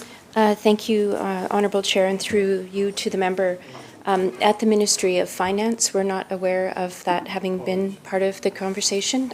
Our piece of this was the question of whether Finance would approve the ability of TransLink to go from 24% to 29%, which of course we did approve and is what's reflected here. Recognizing the member for Kamloops Centre. Thank you. And these bills are always a little tricky because I do recognize they touch on other ministries and their requests of the minister, but ultimately, you know, the minister, especially with the mandate letter and the economic times they're in, has been directed to have a pretty tight rein on all ministries and all their directions. And I ask that because we have an unknown revenue stream talked about by government that's supposed to generate hundreds of millions of dollars for TransLink over the next few years. No one knows what that is. We asked whether or not it was road pricing. We were told pretty emphatically no. We were asked if it was a vehicle levy. That was a much more ambiguous answer from the Premier and the Transportation Minister. Again, recognizing that's not this minister's portfolio. However, ultimately, you would think that the finance minister would be engaged and involved in things that were going to impact potential impact to the Treasury or take away tax room that the provincial government might otherwise have. And I say that because, so bear with me, Madam Chair, I'm going to set the stage on this, so I'll take a minute. So, way back in the olden days, when in Interior and everywhere outside of the TransLink service area was provided access to funding for BC Transit from the provincial government, the trade-off was that they would pay 40% of capital for their hospitals. TransLink was to be a standalone entity funding itself, and the trade-off was that they would be asked for $0 for hospital capital. And that has completely gone away. Patel Bridge used to be a TransLink bridge that was taken over by the government on a whim by former Premier Horgan and assumed back into government. And so the cost of replacing and everything fell away from TransLink, and that seems to be forgotten, that $1.5 billion actually should still be on the books for TransLink. But that was absorbed. All the SkyTrain investments, all of that all the operational dollars that TransLink has asked for over the years. And it's not a case of begrudging fast-growing metropolitan areas transit, but it's a case of trying to figure out where the heck all the money is going to come from. And so there's only so much room for taxation that local property tax owners can absorb. And in the case of in the interior, when we needed to add a hospital, I know this well, I was the mayor and I was the hospital board chair. We had to double our hospital taxes on property taxes. What has happened in some TransLink areas is instead of that money being put on to property taxes, extra parks or extra things were built, which is fine. Each city gets to have their own autonomy and figure that out. But then when there's not enough money to fund the TransLink, it comes back to the Bank of BC. And I was going to say mom and dad, but we'll go Bank of BC, but then I thought, oh, that's an old bank as well. And so there's only so much room taxpayers have to absorb, property taxpayers have to absorb, and so it has to be a coming together between the provincial government and the TransLink municipalities as to how that gap in funding is going to be made up, because it can't all go on property taxes. I recognize that ship has sailed, but it can't always just be on the backs of the provincial government either. So was there any discussion, given that we're dealing with these amendments, the funding crunch is critical? It seems like this is a very light touch overall compared to the systemic issues going on within TransLink, and it seems like we should have more amendments right now for the South Coast British Columbia Transportation Authority Act, aka TransLink, to move forward. So I'm hearing that there was no provisions negotiated or tried to be negotiated to see if there was any extra revenues to pick up on on-street parking, which again, conveniently, all the money goes to the municipalities. Was there any other tax provisions that were either advocated for by TransLink and discarded that would have shown up in and around these headings in Bill 5, or advocated for by the province and discounted by TransLink? Because I'm not sure how the public can reconcile that the only provision in Bill 5 we have for TransLink is taking off-street parking from 24% to 29%, with the government openly talking about another revenue source that one would presume would need legislation to change, because something as simple as changing a tax rate on off-street parking requires that. We don't sit again till October. It seems that there's no alternative revenue stream on the horizon. Was there one that has been removed from Bill 5, or is that just a work in progress? And if so, what is that revenue stream?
Recognizing the Minister of Finance.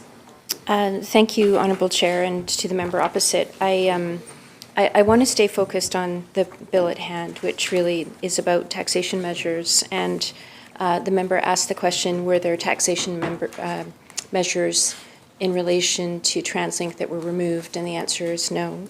The taxation measure related to TransLink is the one that we've been discussing, the room for them to increase parking from 24% to 29%.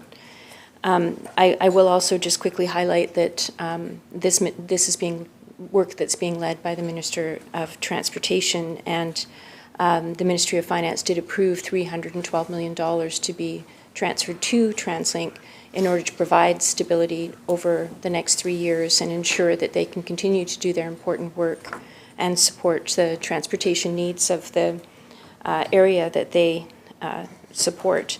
The work coming ahead, that timeline, that $312 million, provides some stability over 3 years, and it's my understanding that the work to analyze and identify additional funding mechanisms and stability for TransLink will happen in that time frame, and so it would be premature to presuppose what that work will lead to.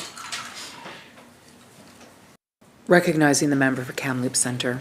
Thank you. And Section 34, Clause 34, when it gets referenced in the budget and fiscal plan, the minister earlier on, when I asked to quantify how much money this is expected to bring in, had indicated they didn't really know. The government wasn't sure.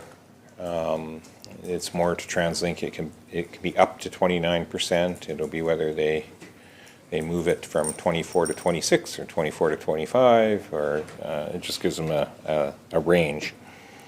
I'm just wondering how then the statement in the budget book could be made by the ministry, minister, that this tax change will have no material impact on taxpayers when they cannot actually quantify what a 5% increase, a 20% increase to a tax structure will actually have, how the budget could then reflect it as no material change to taxpayers when it can't be quantified.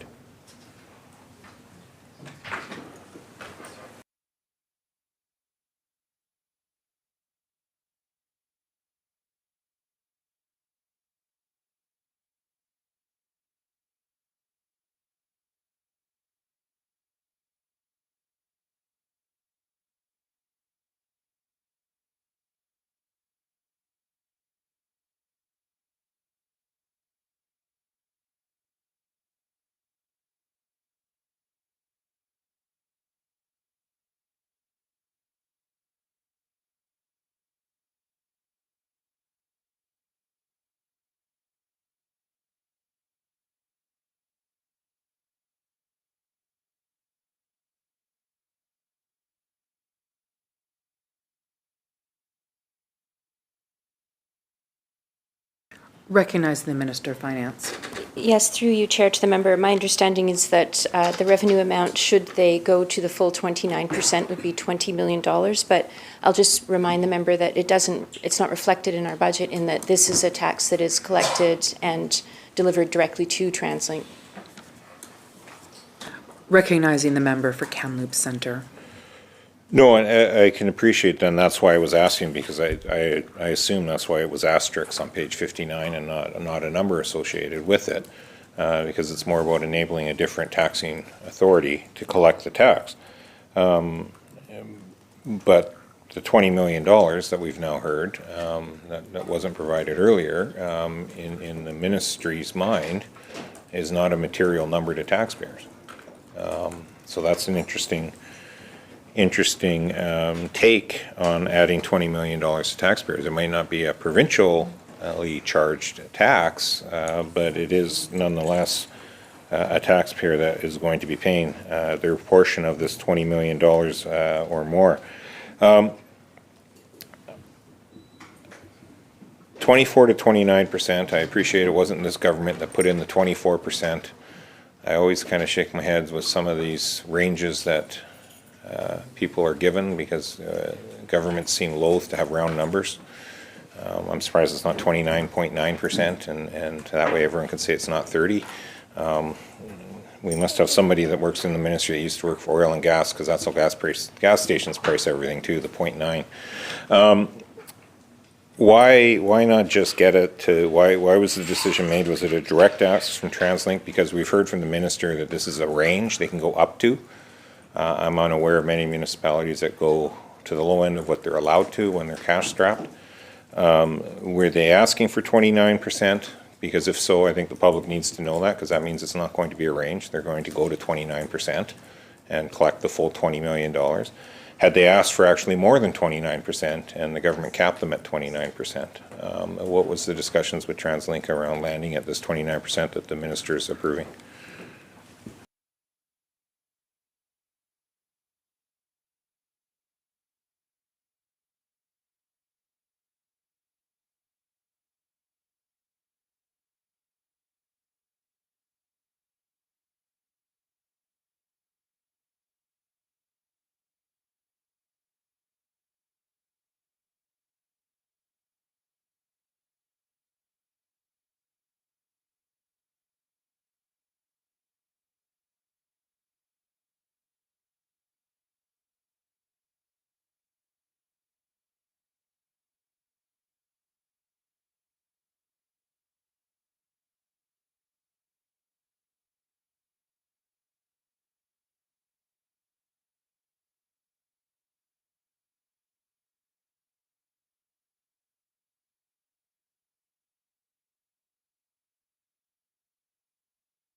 Recognizing the Minister of Finance. Thank you, Madam Chair. Through you to the member, just to point out that I agree with the member, and I think the member is right to raise that the language denotes measures that have no material impact on taxpayers should be amended. I agree with the member on that, and I think that is it is consequential. In regards to the question of whether we experience the ask as a range from 24 to 29 or at 29, there's two different experiences that we've had. It was presented to me as a range, and some of my colleagues received it as a maximum. So I'm uncomfortable saying it's either or. I think that the capacity that we have in the Ministry of Finance is to set the maximum, and we've set that maximum at 29.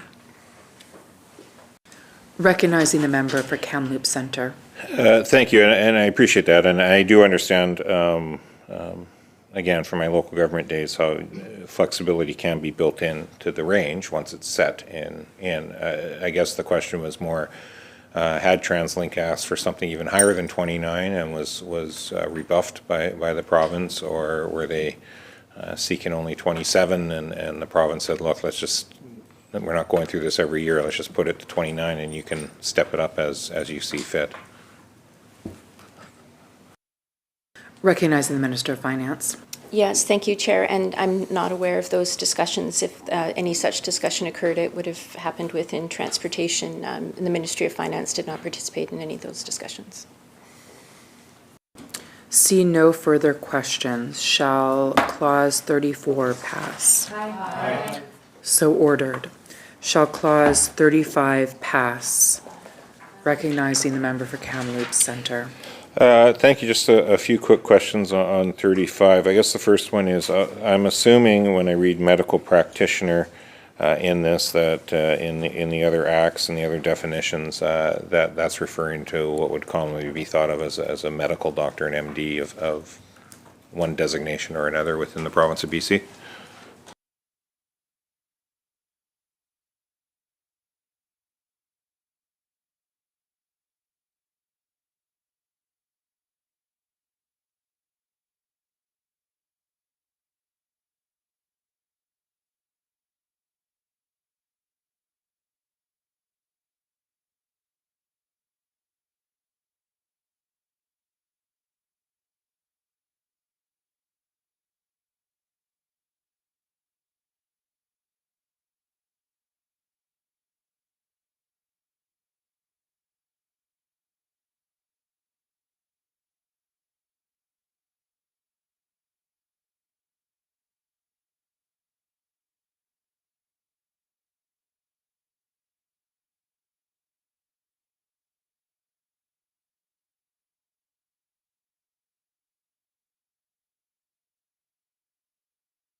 Recognizing the Minister of Finance. Thank you, Honourable Chair, and to the member, yes, that's correct. And we've also included nurse practitioners.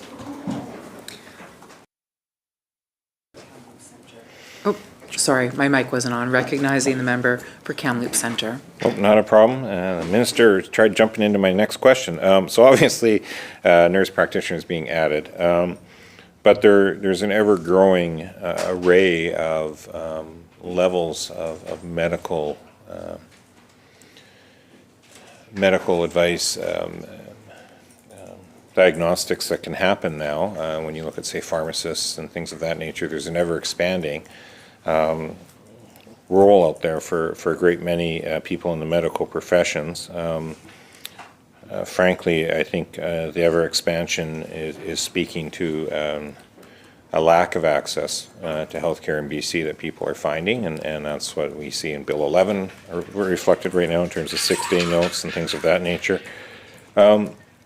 So recognizing that there seems to be a move to try to ever expand who can provide that access point, partly for access and partly not to bog down people at highest and best use of their skill sets for the tasks they're being asked to provide. Much like you wouldn't want a highly trained police officer to be solely directing traffic in an accident scene. You don't want to get traffic control there at some point and let the officer get on with their day. We don't need to necessarily tie up doctors and nurse practitioners around exemptions for speculation of vacancy tax when we're starting to expand scope of practice for a great many medical professions. Why at this time, with these changes being made and so many other changes being made to speculation of vacancy tax at the same time, was only nurse practitioner decided upon and not some of those other professions that have started to actually be expanded within the medical realm as well. So I'm not asking about maybe going totally outside the bounds of what the colleges and the health ministry is doing, but when I look at, say, a pharmacist in particular and things of other nature, they've had a pretty expanded scope of practice. Why only nurse practitioner specifically highlighted?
Recognizing the Minister of Finance. Thank you, Chair, and through you to the member, it's a fair question. I'll share with the member opposite that the decision to sort of draw that line, you have to draw the line somewhere on who's able to give this advice on whether someone is needing to live in a particular area for medical treatment. We've included the nurse practitioner and put the line there, largely because nurse practitioners really have that expertise. The member hasn't doubted that. They're registered nurses with additional education at a master's degree level. Nurse practitioners were introduced in BC in 2005 to fulfill additional roles in areas like primary care and chronic disease and health promotion. They're very well suited to do this type of assessment. But importantly, I'll note that throughout the years, the province has amended a number of pieces of legislation to accept medical certification from nurse practitioners, including the Employment Standards Act, the Motor Vehicle Act, the Mental Health Act, and the Homeowner Grant Regulation Act. So the current amendment aligns with the Speculation and Vacancy Tax Act, aligns this Speculation and Vacancy Tax Act with those other provincial statutes. Recognizing the member for Kamloops Centre.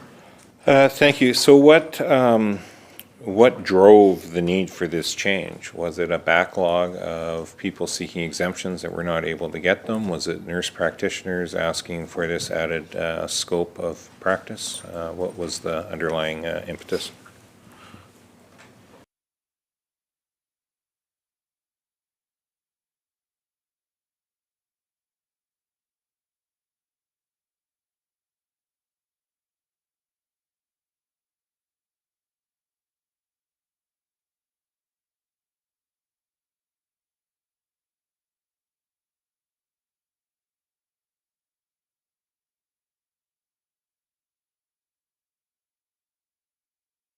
Recognizing the Minister of Finance. Thank you, Chair. Through you to the member, it really is about that alignment piece that's driving this change and taking full use of the expertise of nurse practitioners in British Columbia.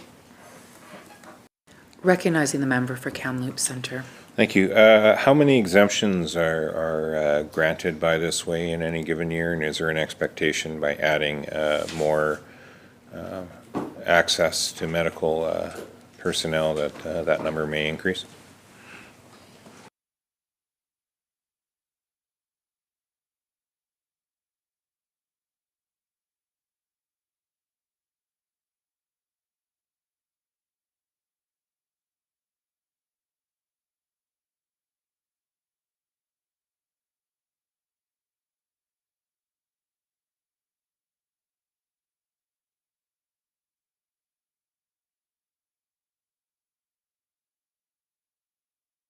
Recognize the Minister of Finance.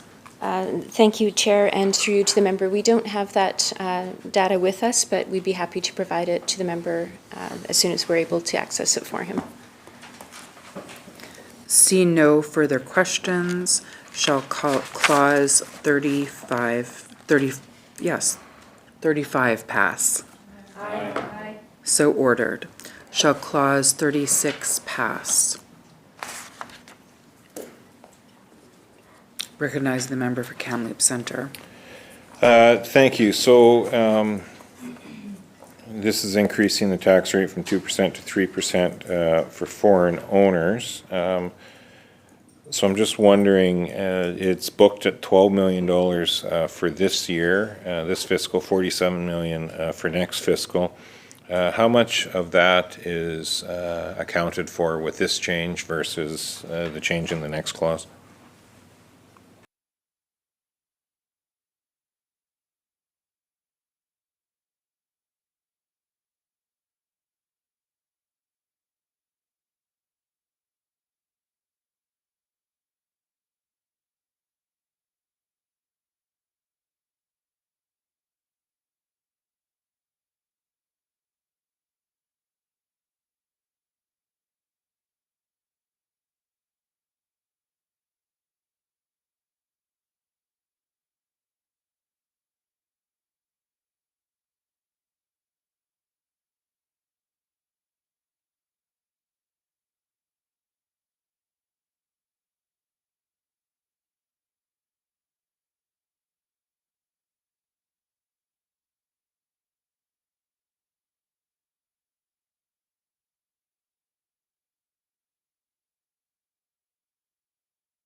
Recognizing the Minister of Finance.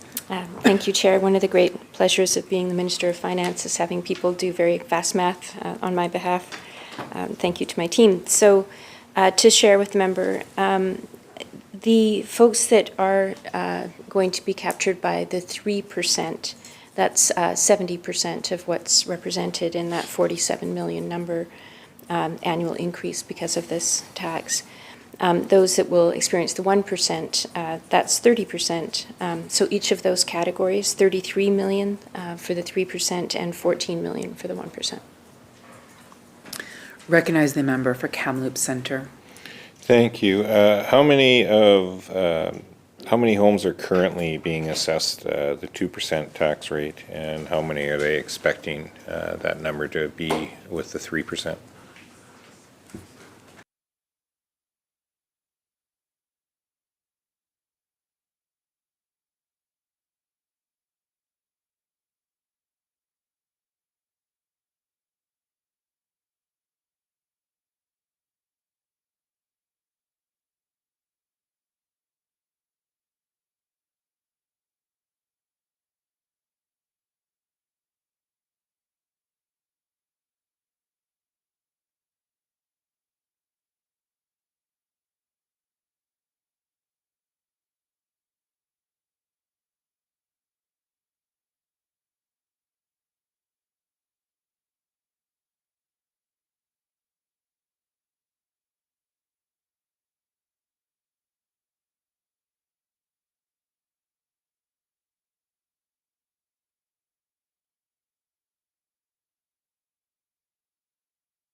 Recognizing the Minister of Finance.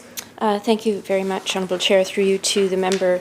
The member asked the question, how many people are paying the 2% currently, and that number in absolutes is 2,625. These are owners.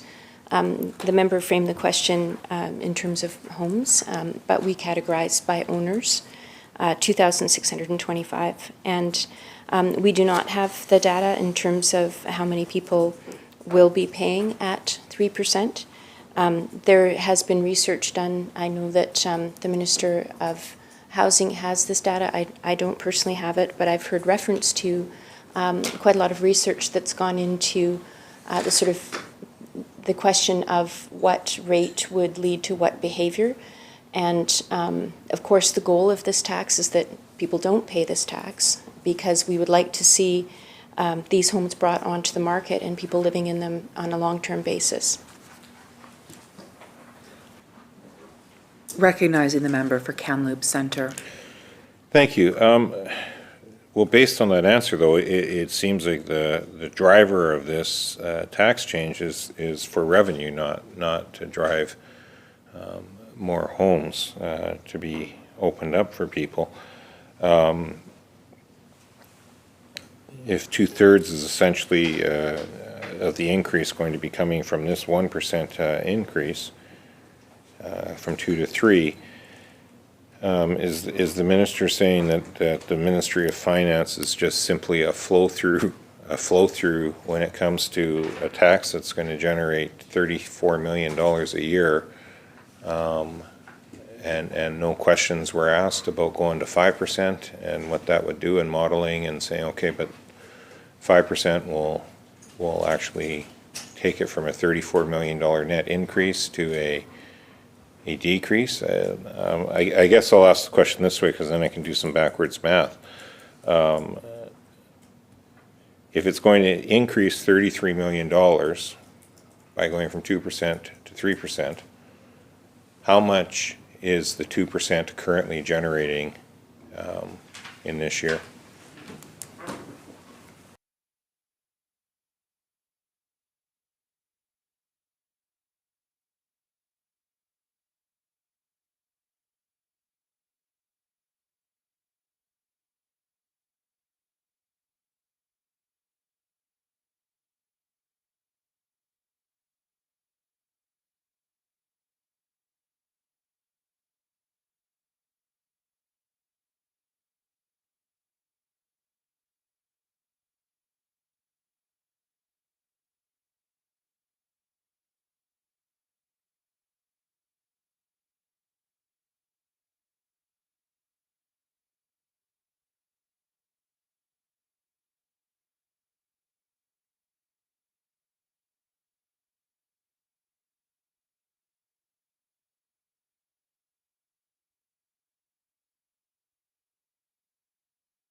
Recognizing the Minister of Finance.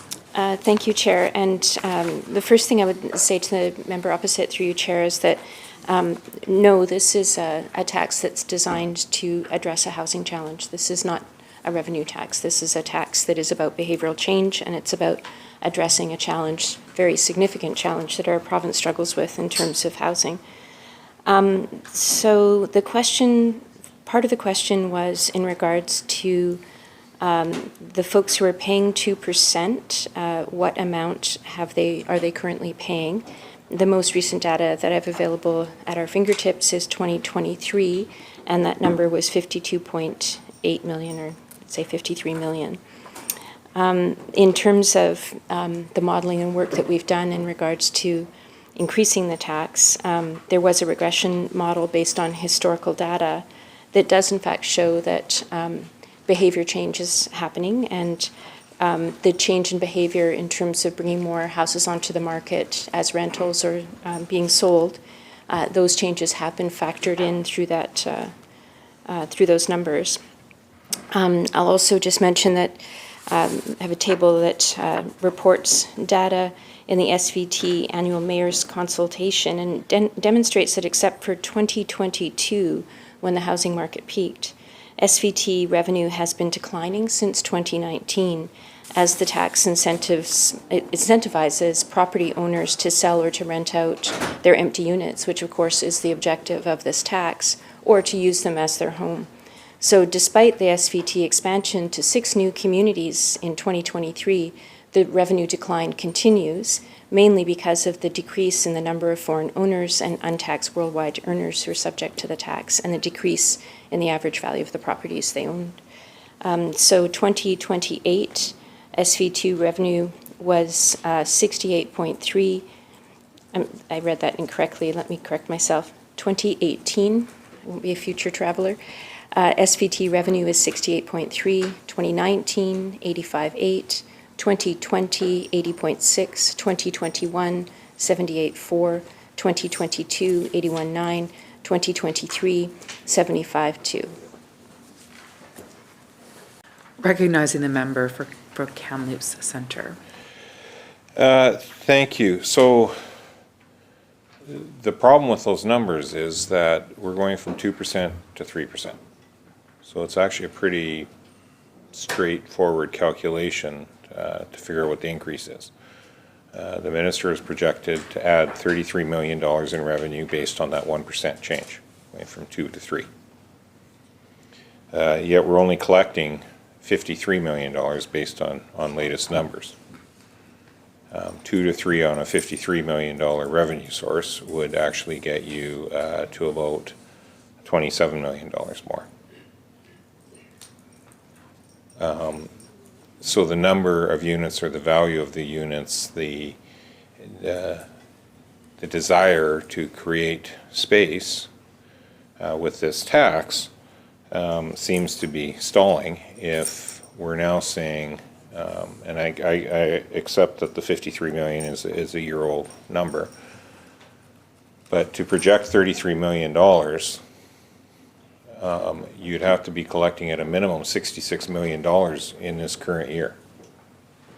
And if you're expecting actually fewer units to be taxed next year to generate that $33 million, that would mean your starting point right now is even higher than 66 million. So in the space of a couple of years, even though the value is held at 2%, you've gone from 53 million to north of 66. On a tax, the minister says it's not about generating revenue.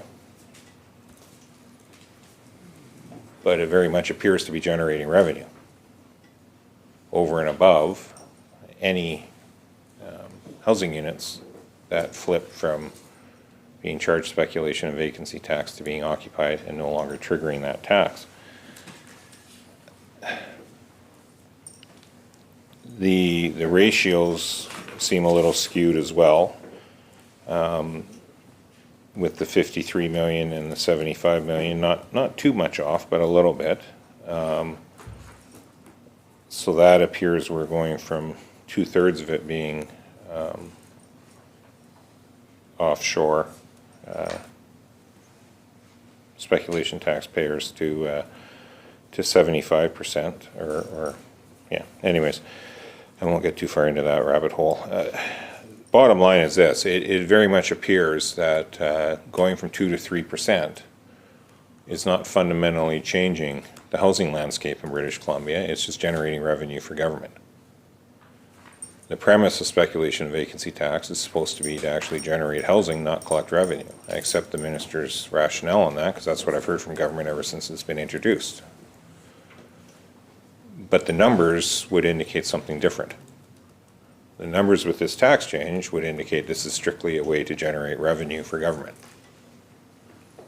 Or the government would be modeling much less than $33 million in the anticipation that housing units were going to get back into the housing market and not be subject to the speculation of vacancy tax. Can the minister explain then why, based on that very high level, very quick overview, but based on the numbers that she provided, that her staff would have as well, 3% was landed on if the true intention of this tax is to, as the minister says, not have anyone pay it. If that's the intention, this is the exact opposite of that, this clause. This clause is a revenue generator for government, but it is not actually achieving the stated goal of having no one pay the taxes. It's having the same amount of people pay the tax, just a little bit more tax to government.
Recognizing the Minister of Finance. Thank you, Madam Chair, and through you to the member opposite. I have been focused in my answers on the behavioral change aspect of the SVT, but of course there is another aspect, which is how the revenue is used. And it's important to understand that any revenue from the SVT goes directly into the Housing Priorities Initiative special account. And that funding is used to build affordable housing in regions where the SVT applies. I'll also share with the member that there was an independent review done in 2022 that showed that increasing the tax rate would further incentivize those paying the SVT to rent or to sell. Recognizing the member for Kamloops Centre. Thank you, and the problem is that's the old chicken and the egg argument. Should government be the one to build housing, and how long will that even take, and at what cost, despite revenues coming in from speculation and vacancy tax, versus is it not much faster and easier and cheaper to government to free up what they are deeming to be an otherwise empty home that is sitting there ready to be occupied. One is immediate, one is the Lord knows when it happens plan, and I say that as someone in a city with a 42-unit housing complex that was supposed to have people living in it in September of 2023 that still doesn't have people living in it. And that just needed a renovation by BC Housing at a cost of about $500,000 a unit between purchase and renovation. So one could suggest maybe not the most cost-effective way to generate housing. All that said, I guess really at the core of it all, what is the projection then? Because I've tried to find speculation and vacancy tax in the budget. I've looked at the tax projections on page 23 to 27. I've looked in the back tax tables. I'm not seeing it. I'm sure it's in here, and it's probably on a page I've just totally skipped past doing scan reading over the days that I keep looking at this bane of my existence book, just like the finance ministers, I'm sure. Anyways, what is the long-term projection then overall for speculation and vacancy tax? Is it slated to start to decline, or is it just this ever-increasing dollar value to government?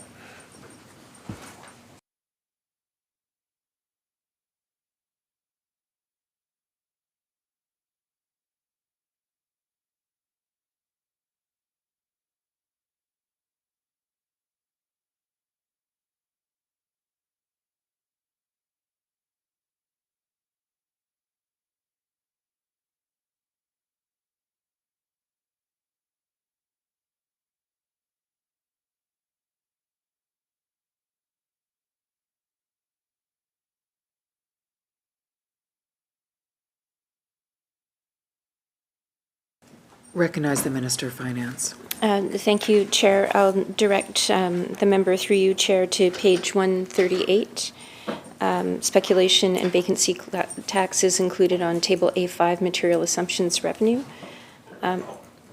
It's not fair, I have people helping me. Budget estimate 2025-26, 102, 26-27, 137, 27-28, 137. Recognizing the member for Kamloops Centre. Thanks for that. I'll save the rest of those questions for estimates, and I guess I'll just let the chair know I have no more questions until clause 40.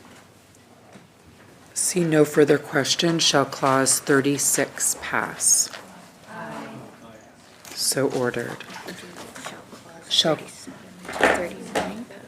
clause 37 to 39 pass? Aye. So ordered. Shall clause 40 pass? Recognizing the member for Kamloops Centre. Thank you. As I read this, this is taxation in the rural area.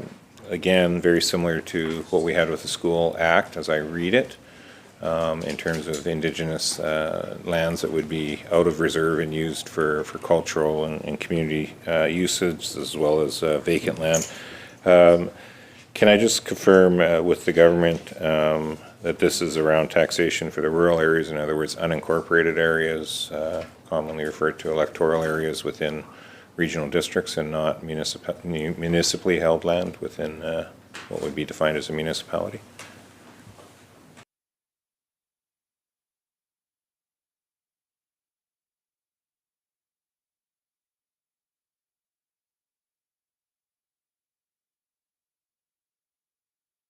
Recognizing the Minister of Finance. Thank you, Chair. Yes. Recognizing the member for Kamloops Centre. Thank you. So my understanding of how that all works, essentially the regional district is the tax collector for the province, and then the province returns back to the regional district the taxes needed. They need to run their services for each electoral area. Every electoral area has a different basket of services they provide. Some have library services, some have literally streetlights for 6 defined houses, some have a wide range fire services, some don't, even within the same electoral area. Is this just removing any provincial rural property tax charge and leaves the regional district, the electoral area whole in their taxation, or is it removing all property taxation related to that property in an electoral area?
Recognizing the Minister of Finance. Thank you, Chair. Through you to the member, it's actually the other way around, but fair. It's late on a Thursday.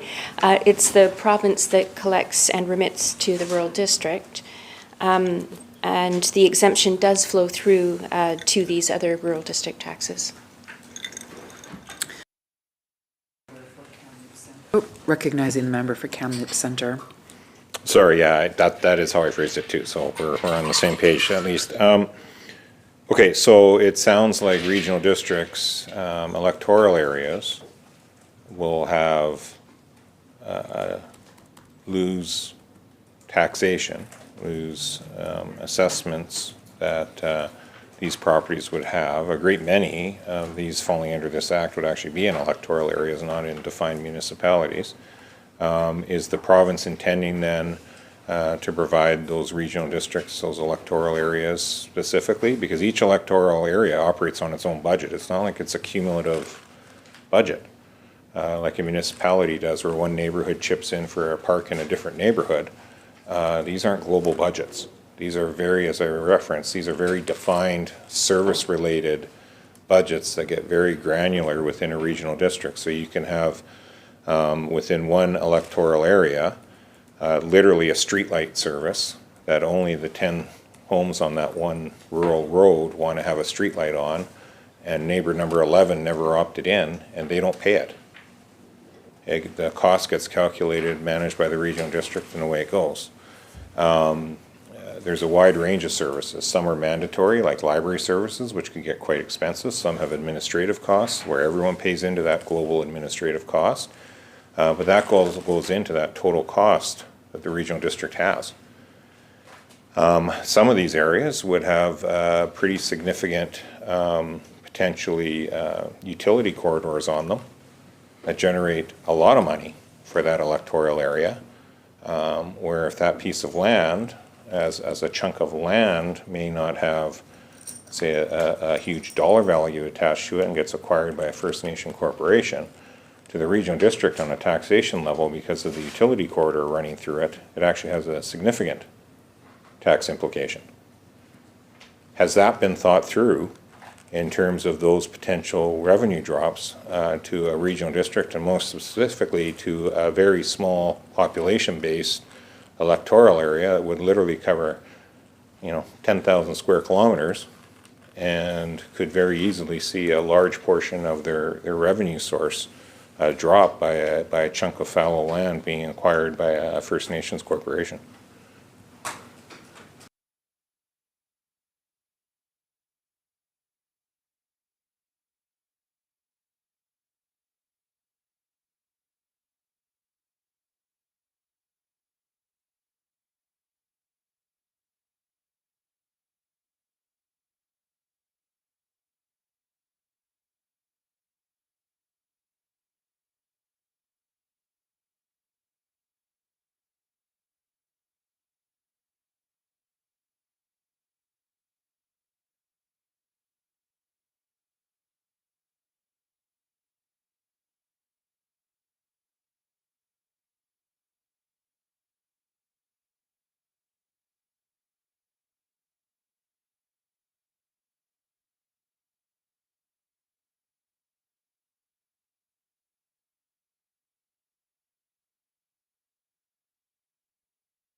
Recognizing the Minister of Finance. Thank you, Madam Chair, and through you to the member. So Clause 40A, we're talking specifically about foreshore area. And the nature of the amendment is that it adds new exemption from property tax for land and improvements in rural areas with a treaty-designated foreshore area. The proposed change is a new paragraph that's added to provide a property tax exemption for lands and improvements in rural areas with a treaty-designated foreshore area that are owned or held by the modern treaty First Nations, so specifically those 8 nations or its public institutions. And the reason for this change is that the exemption brings the property tax treatment of modern treaty First Nations in line with other local governments that are typically exempt from property taxes in the areas where they exercise governance authorities. Currently, modern treaty First Nations are subject to property taxes in foreshore areas, and the amendment will allow modern treaty First Nations with foreshore agreements and their public institutions to benefit from the exemption beginning in the 26 property tax year. Recognizing the member for Kamloops Centre. Thank you, and sorry I didn't add in the foreshore, and I appreciate that, but, and again, I guess we sometimes just internalize in our head our own local knowledge of areas, but it's an agreed upon foreshore area. In my part of the world, in my former riding that went from Blue River all the way down to Kamloops, that's about a third of Trans Mountain Pipeline's run from Edmonton to Burnaby in that riding. There's a lot of river. There's a lot of what would be considered foreshore. That's a utility corridor. There's a lot of hydro lines, transmission lines that run in similar corridors. There's no actual definition. It's an agreed upon foreshore area. It doesn't say how far back from the foreshore. There's a lot of fields that go right up to those river lines. The right-of-ways for these utility corridors go right through there. That's why I ask. So I guess I'll frame it in this way.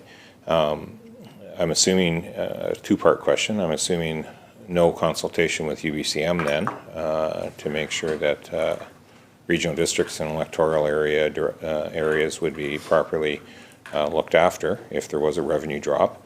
And is there any contemplation then that if there is, that the government can commit that there would be grant in lieu, as there would be as if it was a provincial courthouse or provincially owned lands, where there is a revenue hit to the municipality or the regional district for that provincial-owned piece of infrastructure that would otherwise be exempt from paying tax. There's a grant in lieu to offset that. My concern is again, not so much losing $1,000 of taxation on what would be a bit of foreshore area and a field, but just because it's foreshore and undefined distance from the foreshore, so it could be one contiguous piece of property that has a foreshore chunk to it, does not mean it could not have significant utility corridor taxation value to that regional district.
Recognizing the Minister of Finance. Thank you, Madam Chair. Through you to the member, we're not seeing a scenario that the member has described, the example of, I think, Blue River to Kamloops. There are no Treaty First Nations in that stretch, and no utility. Well, let me back up. The foreshore is defined. It's not undefined in this case. It's defined as the low tide mark to the high tide mark, period. So it would be very unusual for a utility corridor to be impacted. I won't say impossible, but it seems unlikely. And so I don't think the characterization or scenario that the member has described is one that would be impacted by this clause. Seeing no further questions, shall Clause 40 pass? Aye. So ordered. He's done. So shall close. So Clause 41 pass? So ordered. Shall Clause 42 pass? So ordered. Shall Clause 43 pass? So ordered. Shall Clause 44 pass? So ordered. Shall Clause 45 pass? Oh. I think there's, recognizing the Minister of Finance. My apologies to the chair for speaking out of turn. My notes were not reflective of the bill. I apologize. No worries. Shall Clause 45 pass? Aye. So ordered. Shall the title pass? Aye. So ordered. You need to.